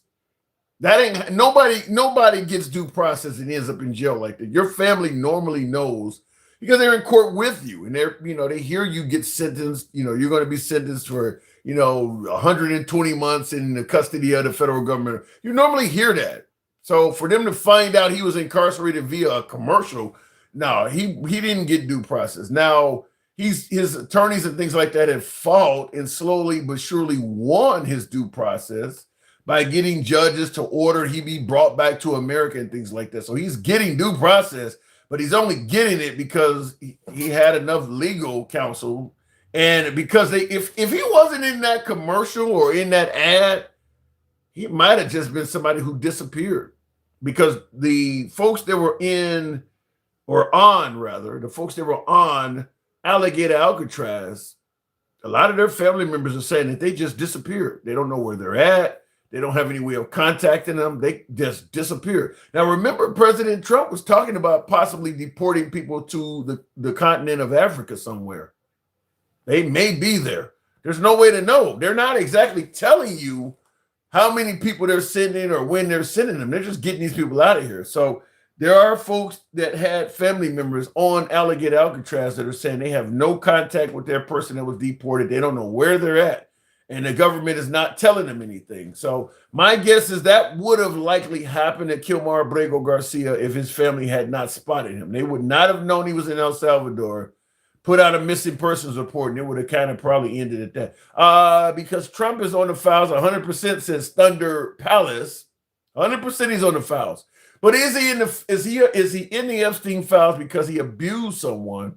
Or, maybe they were just doing surveillance on Epstein and this guy routinely hung at his apartment, or this guy routinely was flying to the island to hang out with him, or they went to parties. That don't mean Trump actually did anything. So is he on the files because he done something criminal? That's a different story. ICE was waiting to arrest people trying to leave. I know they were getting people in courtrooms and things like that. I mean, the fact is, under President Trump, the number of people that were here illegally grew. And I'm saying that not because more people came in this country illegally under Trump, because Trump did secure the border, but the amount of illegal immigrants in this country grew substantially the moment Trump was sworn in. And what do I mean by that? I mean, there's a lot of people that were here legally, and Trump, by executive order, changed the law so that a lot of legal migrants suddenly became illegal immigrants and thereby fugitives. For instance, by removing the temporary protected status, TPS, known as TPS, Cubans, Haitians, all of them folks that were enjoying that. The minute Trump said your TPS status time period has expired, they now became illegal immigrants. You either leave now or you become an illegal immigrant. Same thing happened with the asylum seekers. Under the Biden administration, you come in, you go through the process to claim asylum, and then you get a court date, and the judge decides whether or not you can stay. Under Trump, no court date. This is over with. You no longer qualify. We want you gone. So now all of a sudden, a whole lot of people that were here legally suddenly became illegal immigrants. So under the Trump administration, the amount of illegal immigrants in this country skyrocketed because most of the people that came in this country under Biden didn't exactly, run across the Rio Grande. They came here as asylum seekers. That's why you were seeing all the caravans and things like that. They came and requested asylum. Once Trump became president, all of those folks who were here legally under Biden became illegal immigrants under Trump. So gave him a lot of work to do. Our history, he's trying to erase it, says Nakiva Bella Scott. There is some of that happening. Garcia had an order of removal. Talking about Kilmar Abrego Garcia. He had an order of removal earlier that was given under Obama. I'm not aware of that. So you're saying that when Obama left office, Kilmar Abrego Garcia already had an order of removal? No court dates or anything took place after that? I don't know. Okay, if that's the case, I stand corrected. I'm not aware of that, though. I'm not aware that that's true. Somebody let me know. I see Mike that he had an order of removal from Obama. MAGA wouldn't care about Trump and a child, says Thunder Palace. So you're saying that even if Trump actually did abuse a child, took the innocence of a kid, MAGA wouldn't care about that? I don't know if I agree with that. I think there is a substantial amount of MAGA that would. Now, not all of them. I'll agree with you. There are some folks that would probably still ride with Trump and probably not believe the child. But there are some that would. Marjorie Taylor Greene is obviously one that would believe it. Chicago is called Chirac for a reason, says Cody Lux. Yeah, that is true. It's a violent place, but there are more violent cities in America beyond Chicago. And you continue on by saying Garcia had an order of deportation back under Biden 3 years prior. I'd have to look it up. I'm not aware all of that was there. I'm not aware of that. His comment about the 10-year-old last month was suspect. What did Trump say about a 10-year-old last month? I know he did say passing a young girl on an escalator that, in 10 years he'll be dating her, but that was years ago. What did he say about a 10-year-old last month? I'd be curious to know. Let me go back to the box. We'll go to Mike. We tried to bring you up earlier, Mike. I don't know what happened. We'll try it again. This is why you don't do drugs. Somebody in the comments said. Mike, good evening. What up, Tim? What's happening with you? Real quick, before, not much at all. Good to have you. Real quick, somebody asked, how does asylum work? My understanding is you can't travel across multiple countries to find the one you like. I've never heard that before. I've never heard that if I want to go to, he's saying that if you want to go seek asylum, let's say you live in Panama and you want to seek asylum and you go, you're crossing, I think you'd probably cross Venezuela, you'd probably cross Honduras and several countries to get to the United States. He's saying because you crossed all of those other countries, you would not be able to apply for asylum here. Have you ever heard that? Yeah, I've heard it. I don't have it in front of me, but you're supposed to be able to seek the closest country to you for that sanctuary or that asylum. However, you can't go from one country that's having the same problem to another country that's having the same problem. So that's typically what happens. Why would you leave Honduras to go to Panama or, Venezuela? It just doesn't make any sense, especially if you're trying to get away from that kind of. That's a good point. If you're running from the cartel, they got major influence in all of those countries down there.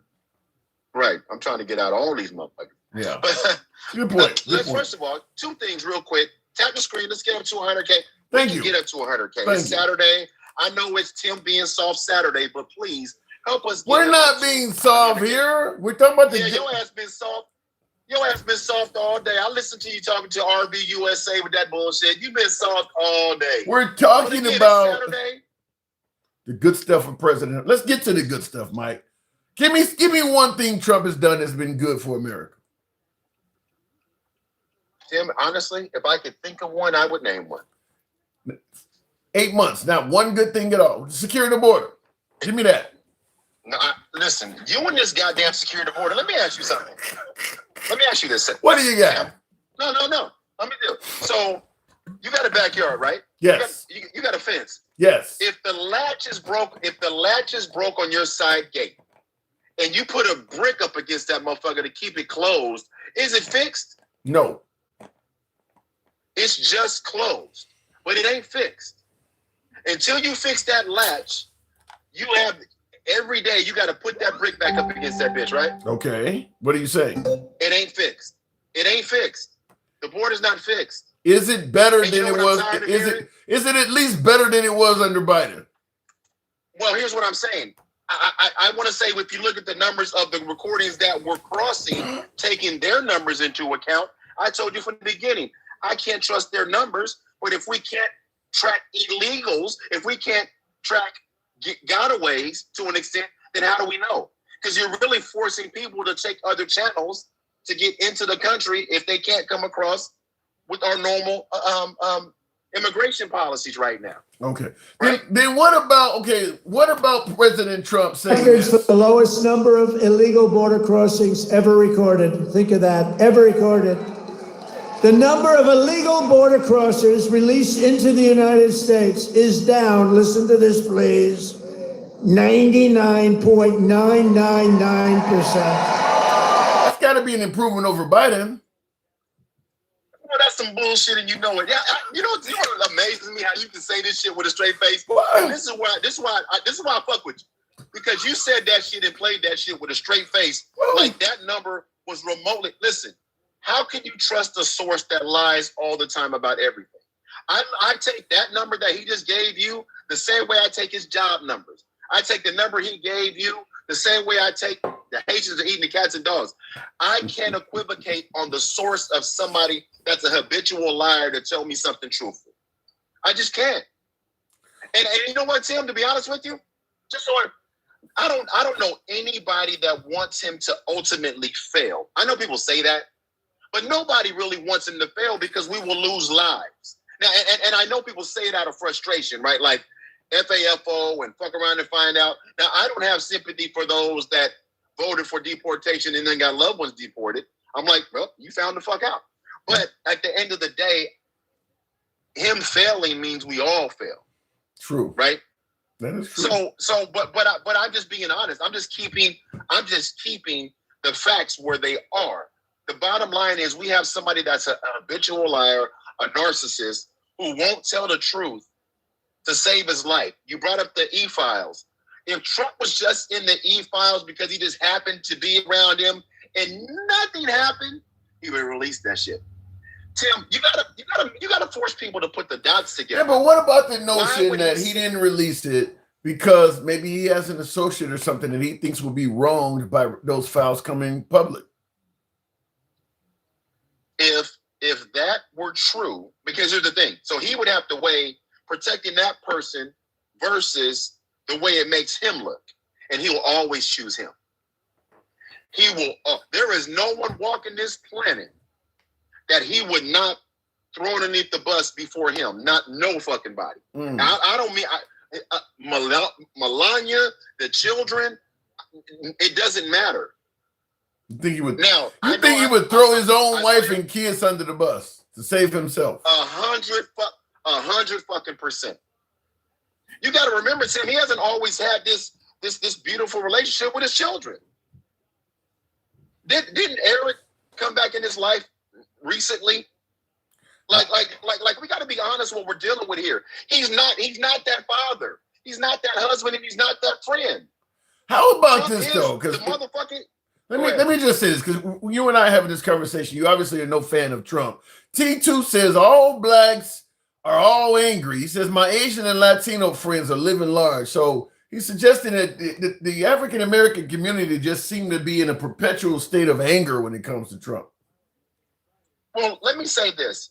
It's Trump because Trump is the spokesman. Trump is the spokesman of this racist white supremacist shit. If it was somebody else, we would be pissed with that person. But what that person just told you was the Asians and Hispanics in his life has assimilated to whiteness. So they separate themselves from being marginalized because they can. Because Asian can just be quiet and go to work. I don't know if I interpreted all that out. You said the Asian and Hispanics in his life assimilated to being white. I don't know if I interpreted it that way. That's a hell of an interpretation. That's the only way you can be okay with it, Tim. The only way you can be okay with watching your communities, your people be marginalized if you assimilate it to whiteness. When I'm talking about Hispanics and Asians. How is President Trump? That's just the way I see it. How is President Trump marginalizing the black community? With all of these executive orders that are trying to take us back to when we even had rights, Tim, to where you're getting rid of DEI to target black people and marginalized groups.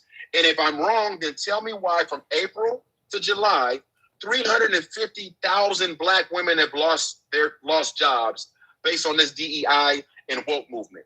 350,000, the largest demographic to lose jobs since he's been in office, period. What has Trump done to specifically target the employment of African American women?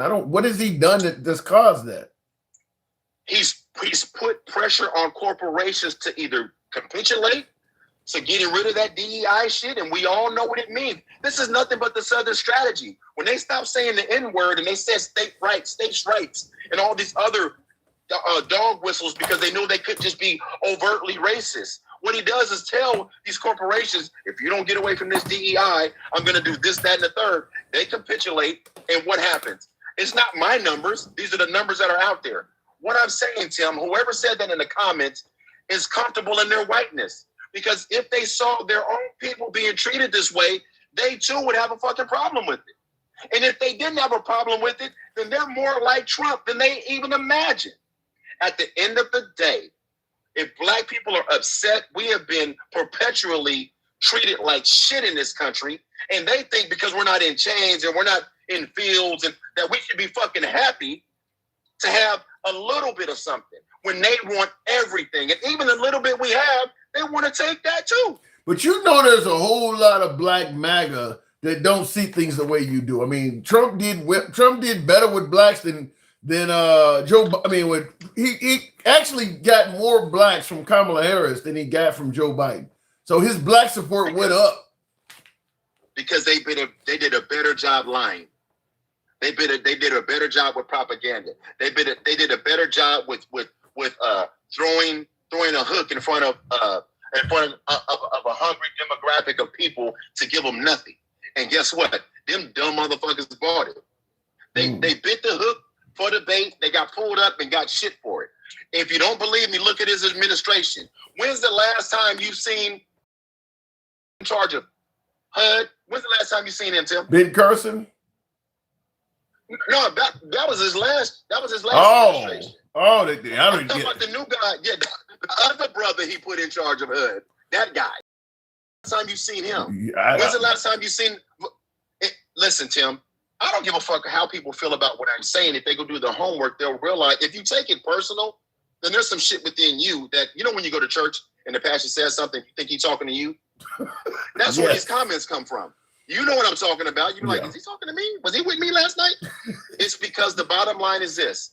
If people care, they would just say, this shit is wrong. I don't care who the president. I don't care what your political affiliation is.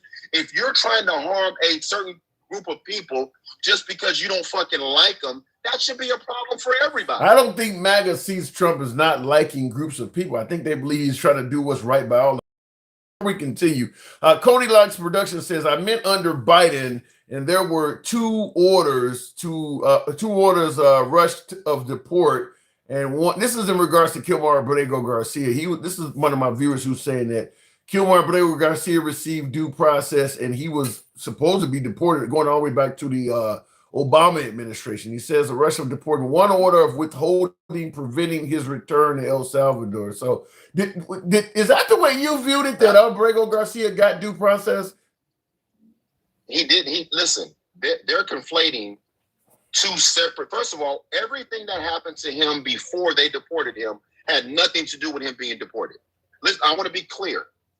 He had a temporary stay of removal. He was in this country. He did everything he was supposed to do by the courts.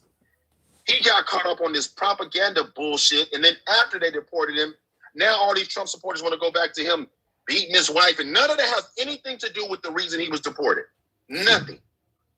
In 2019, he had a temporary stay of 2019. Again, Tim, I wish that people would do the research before they come to these conclusions to make themselves feel comfortable about the cruelty. Alligator Alcatraz. Yeah, and I'm going to tell you, you got, was it 1,200 people? They still haven't been able to locate something like that? It's a lot. It's a lot, right? People, listen, MAGA supporters, Trump supporters, they want to say whatever they need to say to make themselves sleep at night. That's all. That's all this is about, Tim. Listen, they're saying, well, he was supposed to be removed, so I don't feel bad what's going because he should have been removed anyway. This is all self-serving. Because if they're honest, then it's going to expose who they really are and how they really think. And the fact that they want to be in this box to make themselves feel comfortable. Because I don't, and here's how much I believe in people. I try to.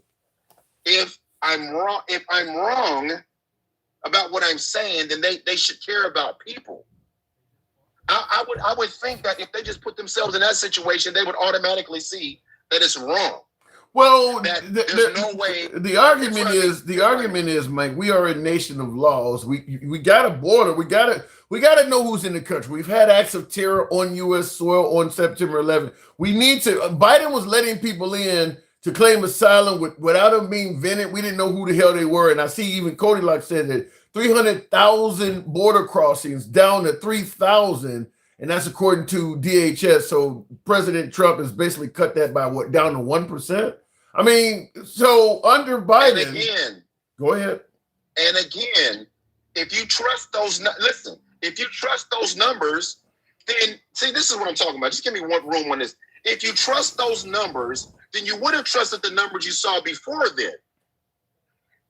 And the numbers before then never added up to the propaganda they put out there. Never. If you're going to DHS now, then you can go to that same website and see that those 11 million crossings, those 13 million, those 18 million were never there. So are you trusting the source or are you not trusting the source? That's number one.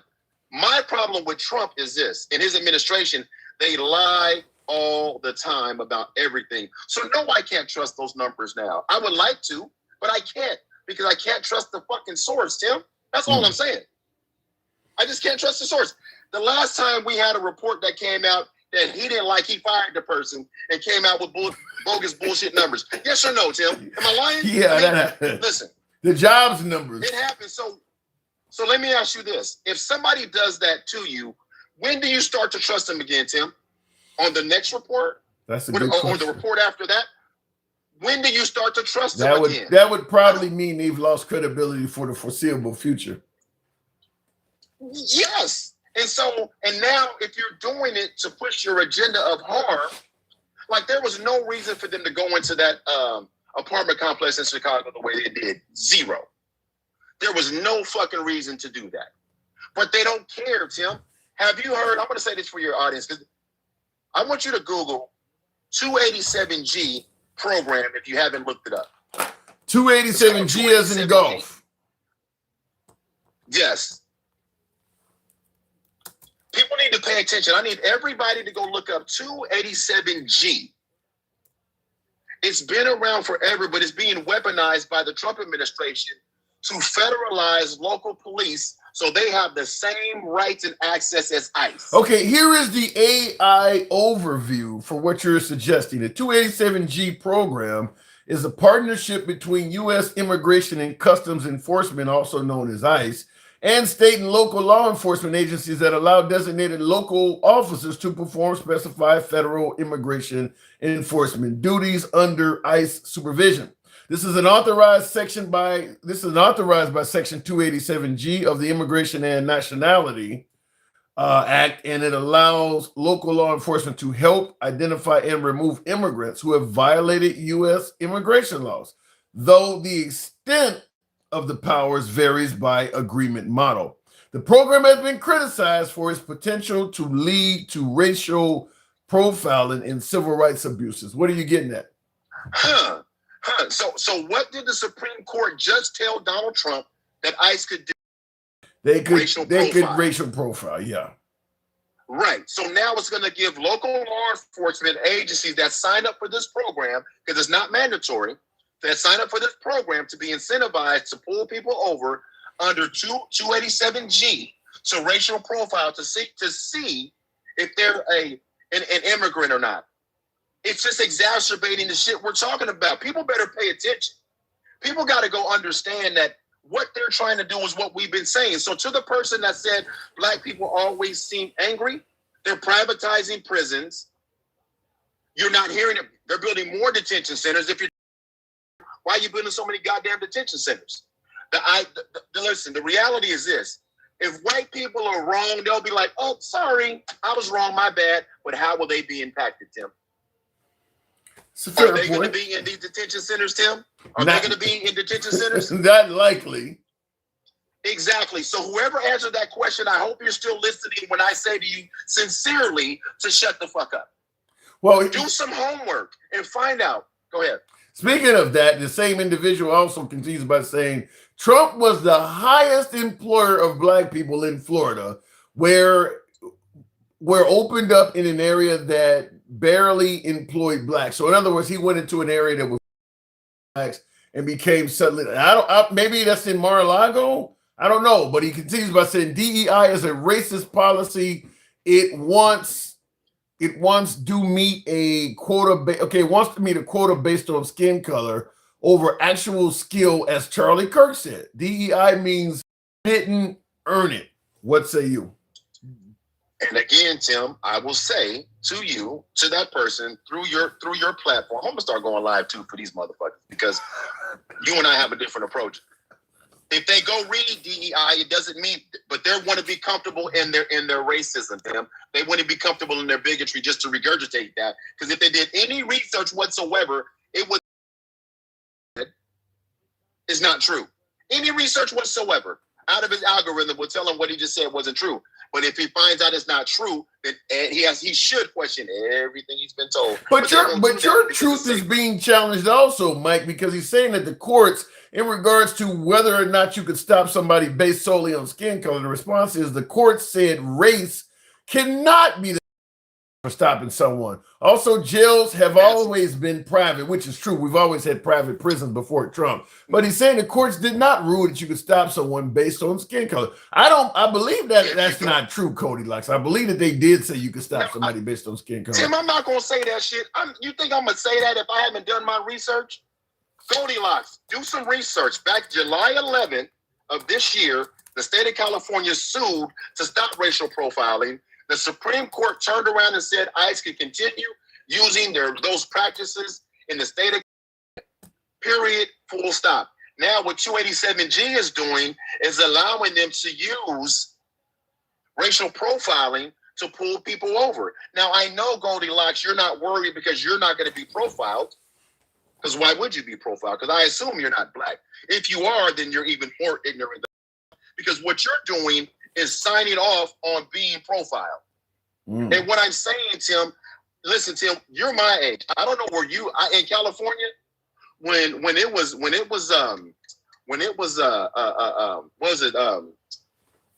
stop and frisk. Yeah. That shit was bad out here. I don't know if it was bad where you were. It was bad in Chicago. I've been stopped. I've been profiled probably at least a half dozen times, and it ain't. I mean, I've been profiled in Michigan. I had it happen in Iowa. I mean, I've been profiled in Wisconsin. I've had it happen. I mean, where I knew for a fact the only reason I was getting pulled over because I was black. Because I don't have a criminal history, and my criminal history is better than most cops. I have nothing. Speeding or nothing. The guy just stopped me, and well, you know, I thought you didn't have your seatbelt on, but I see you have it on. But do you mind if I search your car? I mean, I've had that happen. I've actually had that happen. So that 287G is bringing that shit back because all they have to do based on that is pull you over under the guise of ICE. That's all they got to do. And here's the thing. Now, cities and counties, you know, those local law enforcement have to sign up for that program. The last time I looked, and I'm gonna go back when I get home. You know the places I can tell you didn't sign up for? Where? You're gonna find this very interesting, Tim. Chicago, Portland. Places that he is deploying the National Guard, those places said, get the fuck out of here with that shit, because I know what you're trying to do with it. So what I'm saying, Tim, is this. People can push back all they want. I don't mind people pushing back. I don't care what they say about me, because I read.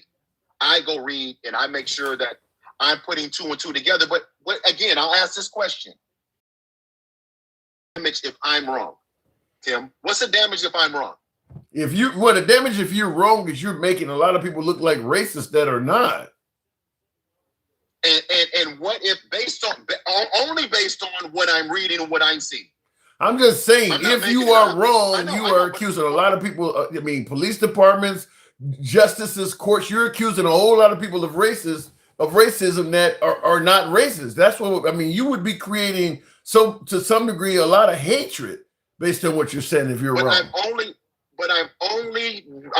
using the information that's out there. I'm not making.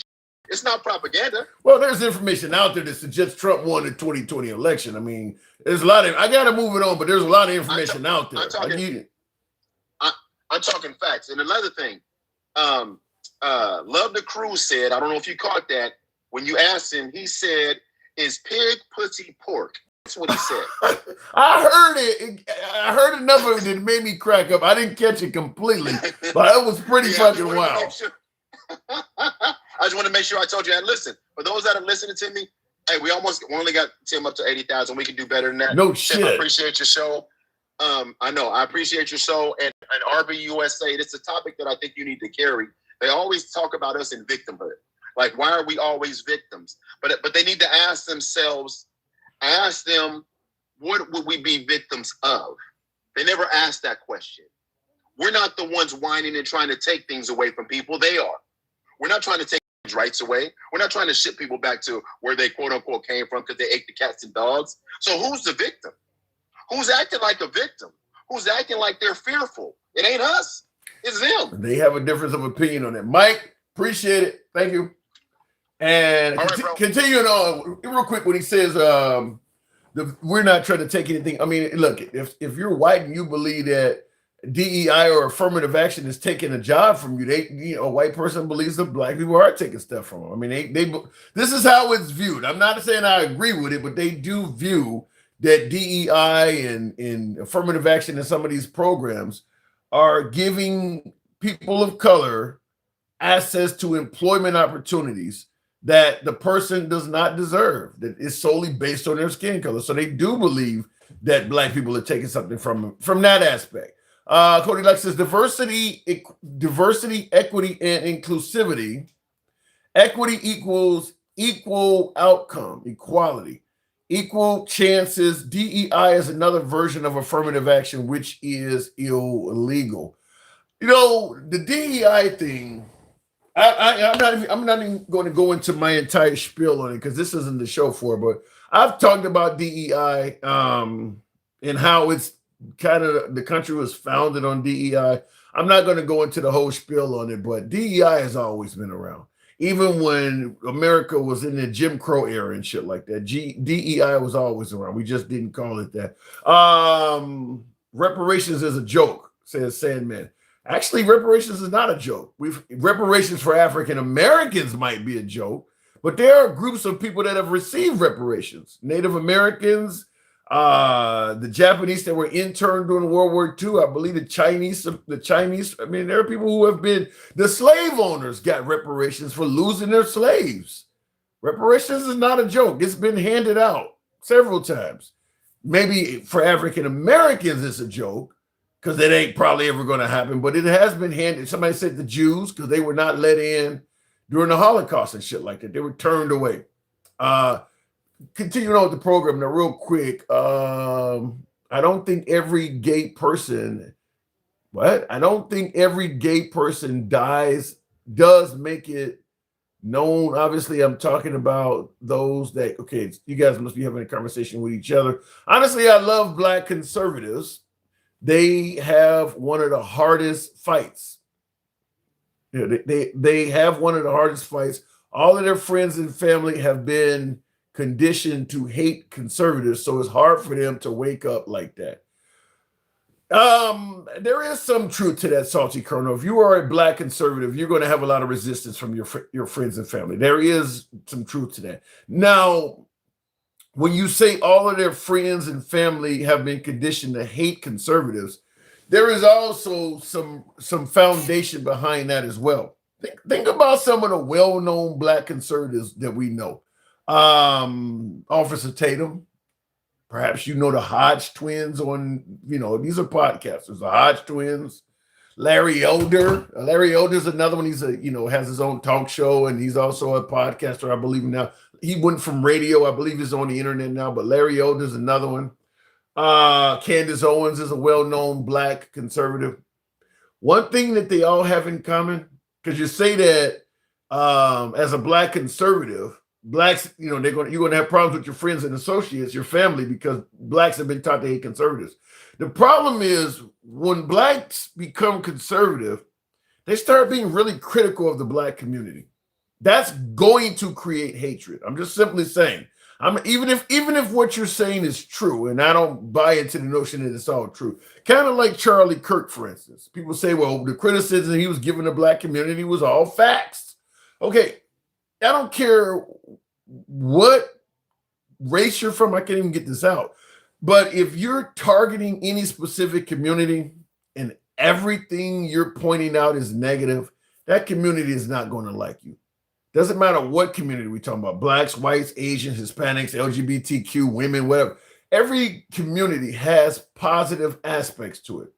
If all you are doing is pointing out the negatives, that community is not going to like you.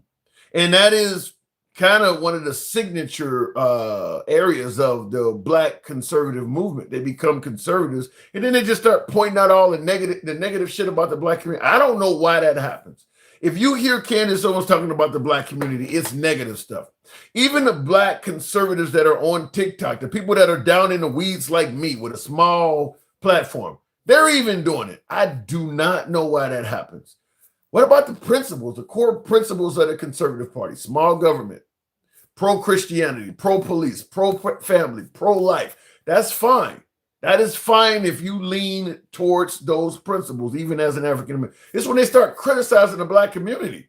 That's why they're getting hatred like that. I don't know why they do that. I don't know why that happens.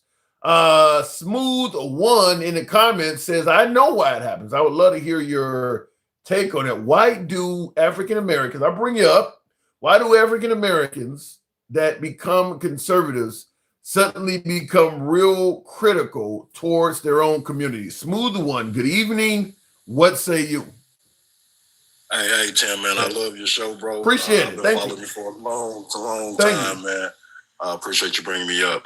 One of the reasons that it happens is strictly because that's how they gain acceptance into their world. Like, you have to show that you're not like the others, right? That's one of the first things that you have to do. And the way that you show that you're not like the others is to critique them and find the most horrible, slanted statistics you can find, and then espouse them. One of the things that I would always say, that if you don't have the care of that community, and I would say people like Charlie Kirk didn't have that care. If you don't have the care for a community, then you should refrain from critiquing that community. because you don't love that community. You don't want to see that community come up, right? People say, oh, he's trying to help people or give them the truth when he's really not. He's just using statistics that fit his narrative. But you can also find Mr. Kurt saying some really horrible things about some people who have went to the best schools in America, people who have ascended to some of the highest positions in America, such as Ketanji Jackson Brown, the first Black Supreme Court, the first female Black Supreme Court justice. So again, I know why it happens, Tim, and I think a lot of us do, and I appreciate you bringing me up. Yeah, I never could understand it. And I will tell you this, because as someone myself personally, I've been watching Fox News and conservative media for 20 plus years.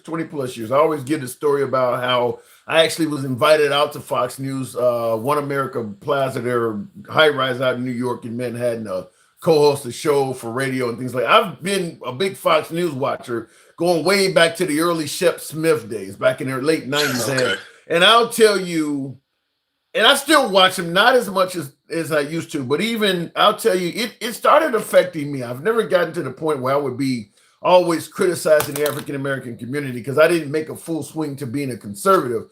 But watching that stuff has made me become more critical of the Black community as well. Like when I'm in Chicago, I pull up to an intersection in the middle of the night or something, I'm looking all around because I'm, like, damn, I had to convince myself, like, you grew up in this shit. Why because it's all negative. If you watch Fox News, if they're talking about African Americans, they're not going to be at a college talking to a valedictorian. They're going to be talking about somebody who dropped out. It's all negative. It really is like that. Correct. That's correct. And also, I think it makes them feel, you have to make people in that space feel comfortable with you. You know what I'm saying? Because they already view us as a threat. And so a lot of people do have a lot of stereotypical or even racist ideals about what happens in the Black community. And so a lot of those Black people that actually are being used as mouthpieces, they're paid, they're paid well to say some of the most horrible things. And I have to say this, it seems like that Black people are the only people in America who can't get upset, which is really ridiculous. What do you mean by they can't get upset? We mean victim mentality? So when the last gentleman who was eloquently speaking and just creating a case and also bringing evidence, or someone mentioned that this guy is a mad person, he sounds upset, and all the Black people I know are upset, and then even you brought it out on, and he said all of his Latino and Asian friends are happy, right? Well, the reality is that Black people, even though we have we've overcome a lot, there's still a lot of disparities in this nation. And it seems like that Black people can't be upset about the disparities that are happening to them, the injustices that happen to them. But everyone else can be upset. Not only can they be upset about it, they can have some reprieve. You mentioned reparations, right? Reparations being a joke for Black Americans, when there's been other groups who have received those. Yeah, but here's the difference. And this comment came from a viewer, came right on time. Cody Locke says that reparations only make sense when the people who were affected are actually alive. Neither side that experienced it are alive right now. So he's saying, so don't punish one side for the. Okay, so in other words, right now, if you give out reparations, you're giving it to African Americans that did not go through slavery, and you're taking it from potentially white people that did not own any. So he's saying it's wrong to do it now because the victim and the perpetrator, they're no longer around. For sure. Well, number one, he should do his research, because he would know that descendants have received reparations. Descendants of Native Americans are currently receiving reparations right now as we speak. Also, it's not just what happened in slavery, right? It's also Jim Crow that happened, and the things that happened beyond slavery, the injustices that have happened after slavery that also need redressing, right? These things have a ripple effect. If my grandfather could not have a bank account, right, because he lived in Arkansas and they didn't allow that, that would probably impact my father, which would probably impact me. I mean, I'm sure. I think it's something you make a really good point, and I'll say this because I think it's the wording. Usually when you hear reparations, people are talking about reparations for slavery, but you are correct. Jim Crow absolutely held back the progress of a hell of a lot of Black African Americans, and they're not all dead. They're clearly not all dead. So, like you said, if you can't own a bank account, you can't purchase homes in certain communities, you can't open up a business, you can't have managerial positions, et cetera, et cetera, et cetera. You can't get bank loans out. There's a whole lot of people that are actually alive that existed under that situation now. So, but see, the African American community never talks about reparations for Jim Crow. They only talk about for slavery. Well, I disagree. I think when you do follow those people and do talk to the people who are actually putting plans together and putting things together for, reparations or something like that, it's not just slavery that's talked about. Even though slavery definitely should be redressed, there's a lot of unpaid wages that's owed to families, right? So if I stole something from your grandfather 80 years ago, right? Does not your family still have a right to that? I don't know. That's a good question. I mean, if I broke in your house, let's say I broke in your house, I took a painting off the wall, or I took something out of your, and your great grandkids find out about it. You and I are long gone. I don't know. I mean, I suppose if they could prove it might be stolen property. You probably would. Your great grandkids probably would have a right to it if they could prove all of that. But shit, that would be almost impossible. I don't know. I mean, I hear what you're saying. I mean, it's only, but again, I think it's only impossible when we talk about, we have quantified so many things, and we have actuators who have quantified our life and how much we're worth with insurance policies, but we can't quantify what Black people are owed. I think that's absurd. But how would you even dole out reparations? Because there's a lot of Blacks in this country that have migrated to America after slavery had nothing to do with it, and there's also a lot of white people that have migrated to America after slavery and had nothing to do with it as well. So if I let's say I migrated to America from France after World War II or something like that in the 1950s or whatever, and now my children are around in 2025. I didn't own any slaves, so I was living in France. So my children are first, second generation French Americans. Why should their federal taxpayer money be attributed to reparations when their grandfather had nothing to do with it?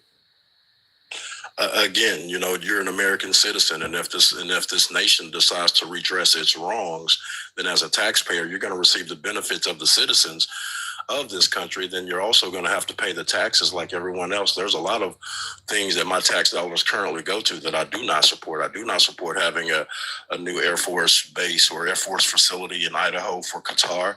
I do not support bombing of Iran. I do not support many things that this government engages in, but I pay my taxes every year just like every other citizen. That's an excellent answer. I can't go nowhere with that. That's an excellent answer. I mean, it's just going to be some people pissed off about it, but your answer is undeniable. You're right. If you want to become an American citizen, as a condition of becoming an American citizen, this is what's going to happen. I mean, this government is going to represent you. So if the government suggests that we should pay reparations, you wanted to be a citizen here, this is part of it. So I can't argue with that. I cannot argue with that. That's a big part of it, man. And I think that, again, if you're a person that's coming to this country saying that I didn't have anything to do with it, then you don't know your history. You don't know American history. And you probably should fall back. You should probably refrain from speaking on things that you don't understand or care to understand, because the information is out there. But unfortunately, many Americans just don't seek that sort of information because it doesn't impact them directly. In closing, though, do you feel like reparations to African Americans? Do you feel like that's something that'll ever happen? Probably not. Just because, like I said before, unfortunately, there's not enough Black people to really impact the political process the way that it needs to be impacted, because here we are today. We have an administration that is currently restoring Confederate names, statues, while simultaneously removing African American history out of classrooms, removing it out of museums, even, right? Yeah. So I think we are realizing just how it ain't gonna happen under Trump, is what you're this saying. country. We won't. I don't think so. I don't think so, Tim. And it's unfortunate because until that's redressed, Black people will always have a reason to be angry. If you want Black people to chill out, then redress the wrongs, and then we can start there. Good luck with that. I appreciate you coming through. Smooth one. Appreciate you. Great talk. Great answers, man. Come on back anytime. All right, moving on with the program. By the way, tap the screen. Cody like says Native Americans are also negatively affected. Most of them live in poverty, relying only on government handouts. The Native Americans, I think their situation is a little bit different though, because unlike the Native Americans, Black people did try to assimilate with the white man's culture, but in every shape and form. I mean, the language, the religion, the way they dress, right on into corporate America. Black people did assimilate. The Native Americans are like, fuck the white man, I'll stay on the reservation. So that has had some great effect on their finances. We say they're living in poverty. I mean, they're on reservations that in a lot of cases you can barely even farm on them. I mean, some of the reservations are, they put them on some of the worst land you can find in some of those areas. So they're not trying to enter corporate America. They're not trying to enter U.S. politics. The African American communities permeated all the way through politics. I mean, we've had an African American be president, African American governors, lieutenant governors, and mayors and shit. They actually did assimilate. So that's going to greatly affect the financial outcome of the Native Americans. They won. They took your land. They won. They're controlling what's going on now. It's kind of one of those, if you can't beat them, join them. You're going to have to assimilate. You can't just stay here on a reservation like this. And they've had to kind of operate that way. They did get some reparation-like benefits. Okay, you could sell tobacco, for instance, without having taxes, or you could open up casinos and things like that. But that's a small prize considering that they once owned the whole damn country, and now they're being allowed to sell tobacco and open up casinos. But yeah, it absolutely is going to affect their finances. You need to, and not only is it going to affect your finances, it's going to affect your power structure. Run for office. I mean, there's a whole, most of the major U.S. cities have Black governments. The top 3 or 4, what is the top city? New York is the biggest city. The mayor there is Black. Second largest city is Los Angeles. I believe the mayor there is African American. Third largest city is Chicago. The mayor there is Black. Fourth largest city in America is Houston. The mayor there is Black. So the Native Americans don't have any of that. They don't have any of that. So they absolutely should. I don't want to say get off the plantation, get off the reservation. To me, it would probably help them out more. I get the anger, at the white man. What the white man did to the Native Americans was horrible. I mean, what happened to Black people was horrible. But just continuing to sit there and grieve is only hurting them more. Get out there, run for office, do everything like the African American community is, fight back, get some rights, get some power. Who knows where it may go? But I don't believe just sitting on a reservation chilling like that is in their best interest. That's my opinion. They got smart. They opened a casino and took the white man's money. You're not getting enough of it that way.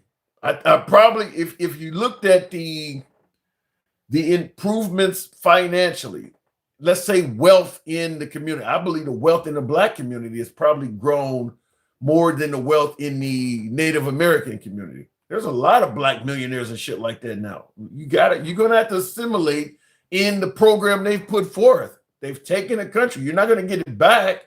So either you conform to what they're doing and learn to do that right, or you're going to stay on this reservation barely getting by. And that's kind of what has happened. What happened still is the problem. I don't deny that there are problems happening today, but there's more to it than that. Hey, I like this guy, handsome liberal, good guy, and show him respect. T2 Thank you. Appreciate it. I did miss one of your comments there, T2. Your reparations are EBT. Oh my God. Never under my watch. Sorry. Yeah, I don't think reparations are going to happen anytime soon. I don't believe they're going to happen anytime soon. I think the resistance to it is just simply too. I think there are people in this country that would rather send money overseas than to give it to African Americans. Some of it is, yeah, they're playing victims and people feel that way, but some of it, there is still a significant amount of hate.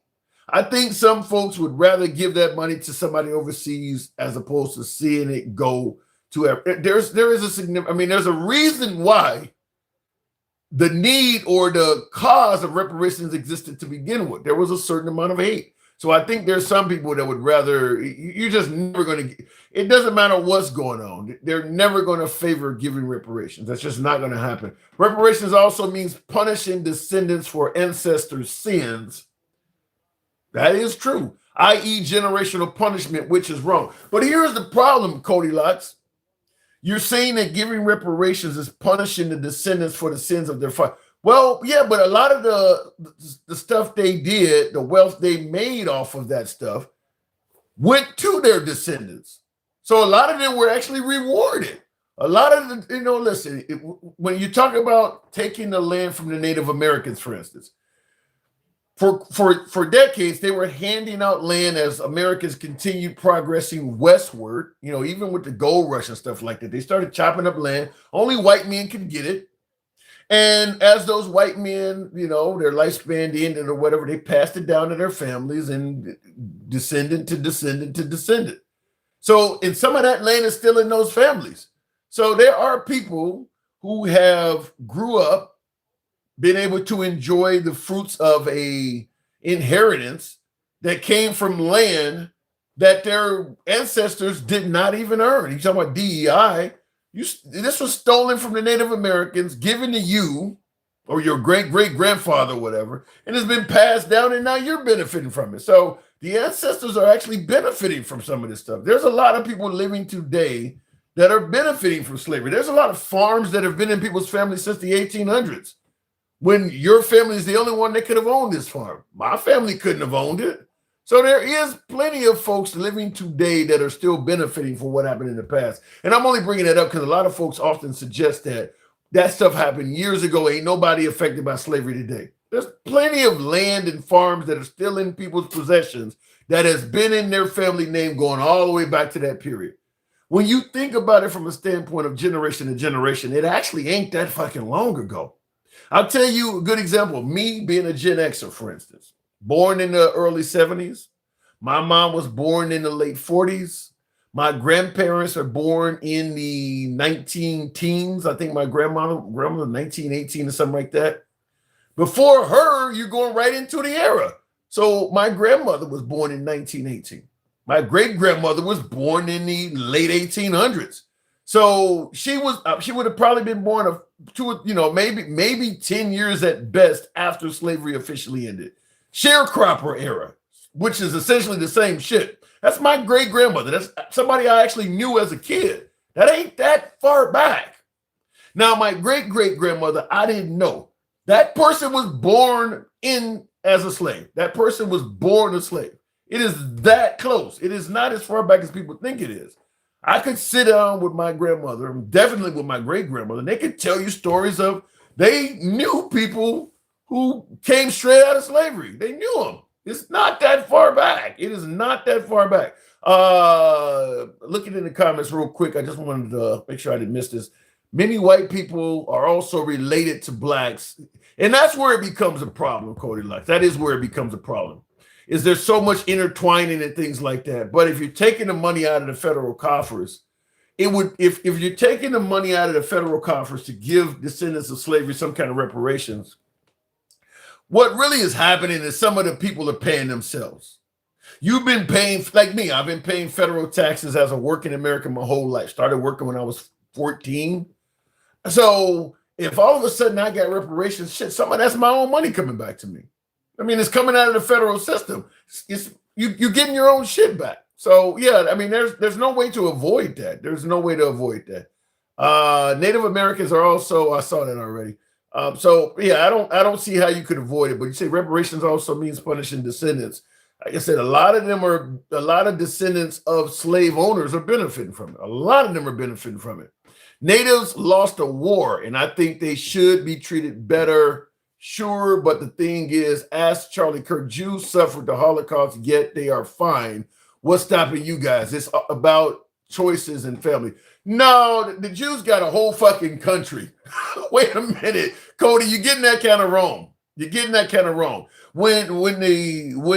First of all, and not only that, but what happened to the Jews after the Holocaust? You're talking, how long did the Holocaust last? Early 1930s, it was over by 1945. That's not even 20 years. I mean, I don't think you can even compare the Holocaust to slavery and Jim Crow. You're talking about something that happened for 20 years under the Jewish community to something that happened for several hundred years under the, I mean, they're not the same. Hitler did a lot of damage, but he did a lot of damage in a very short period of time. Whereas you're talking about slavery, it's generation upon generation upon generation. I mean, that stuff went on for hundreds of years. So big difference. But I will say this. The Jewish community received a country behind what happened to them. Not only did they receive a country behind what happened to them, they also received all sorts of apologies. They received the right to get revenge. The Mossad went around the world going after those people. Even today, if you're found to be guilty of having something to do with the Holocaust, they'll still throw your 90-year ass in prison for that. They're still getting them. Big difference in regards to what happened to former slave owners. Former slave owners get reparations. They actually got treated great for what happened. We still have statues and monuments that honor slave owners. You don't see anybody putting up statues in Germany honoring Adolf Eichmann or somebody like that. They don't get any of that. Big difference. People still waving around the flag and stuff like that of slave owners in this country. They don't do that to the you go try going to Israel and waving around a swastika. It probably is against the law to do something like that. It would probably be against the law to go over there. Imagine going out in the middle of the night in Tel Aviv and putting up a statue of Adolf Eichmann. They would probably spend every resource available to find out who did that and lock your ass up. Big difference. We treat our people who were involved in that stuff. The people who committed the atrocities in America are treated significantly better than the people who abused the Jewish people. Significant difference. In fact, the people who abused the folks in this country were allowed to write their own history. They're not entertaining anything coming from the Third Reich in Israel. You ain't writing shit over there. Jews were also attacked. JED from 1948 to present, they never had true peace. I'm not disagreeing with that. I'm just simply saying the way we dealt with what happened to the Jewish people compared to the way we dealt with what happened. We're telling the African-American people that didn't even happen. Most of the claims that the African-American community has made has been met with resistance. The police are not mistreating you. Jim Crow ain't that bad. You got free housing and free food. Slavery ain't that. I mean, it's just night and day. I don't even like comparing those two. It's night and day. It's been night and day from day one. I mean, like I said, we got statues and flags all over this country honoring the people who were in favor of slavery. The Jewish people ain't dealing with that. It's not even legal to honor the Third Reich in Germany. And there's not a lot of Jews in Germany anymore. They don't even allow you to do it there. You go down south, people are telling you the South is going to rise again. Can you imagine the Third Reich will rise again? Being said, go to Jerusalem and say something like that. So it's not even in the same universe. Speaking of which, appreciate that, Portia. Thank you. It's a big difference. It's a big difference. Flux, you paid. What did that say in the comments? Flux says, so why do you support the party that waves those flags? I support free speech. I don't support the Confederate movement. I don't support the idea that the Confederate movement, flags, whatever it is about pride and heritage. I don't buy that. And the reason I say that is because the South has existed for most of America's history.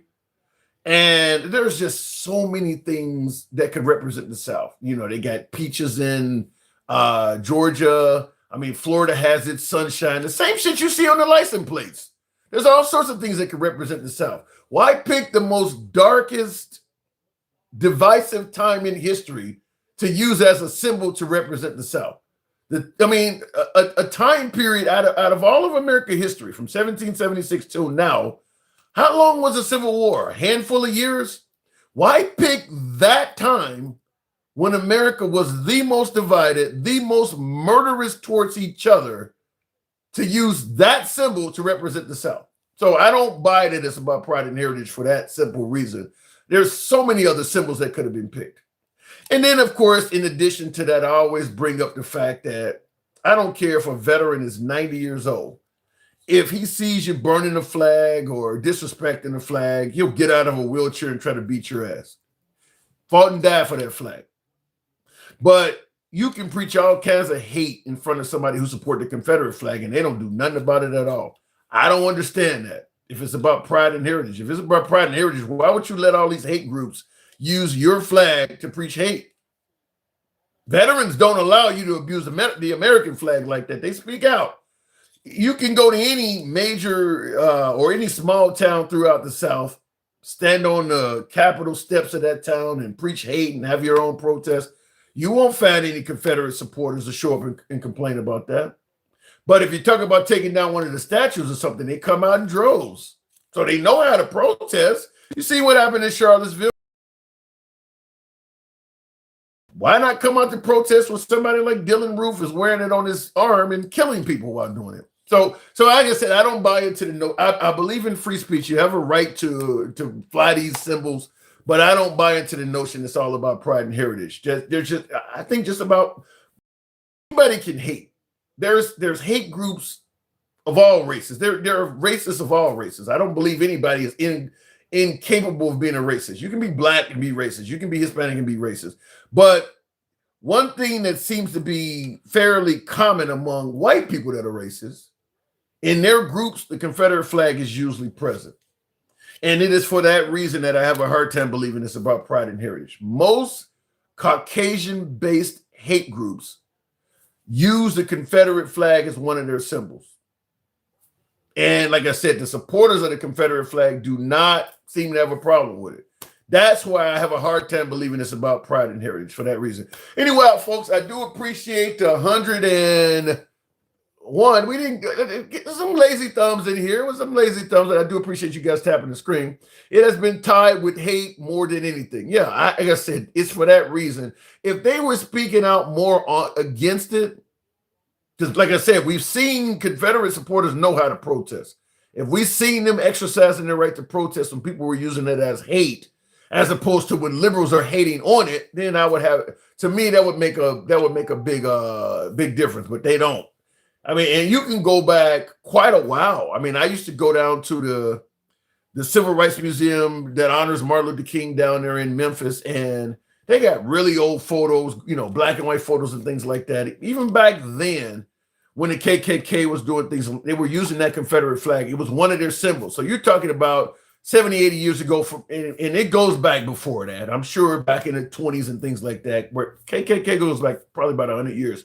They've always been using that Confederate flag as a symbol. And the pride and heritage people have been fairly quiet on it. Appreciate you folks on YouTube. See you later. Appreciate you folks on YouTube. See you later.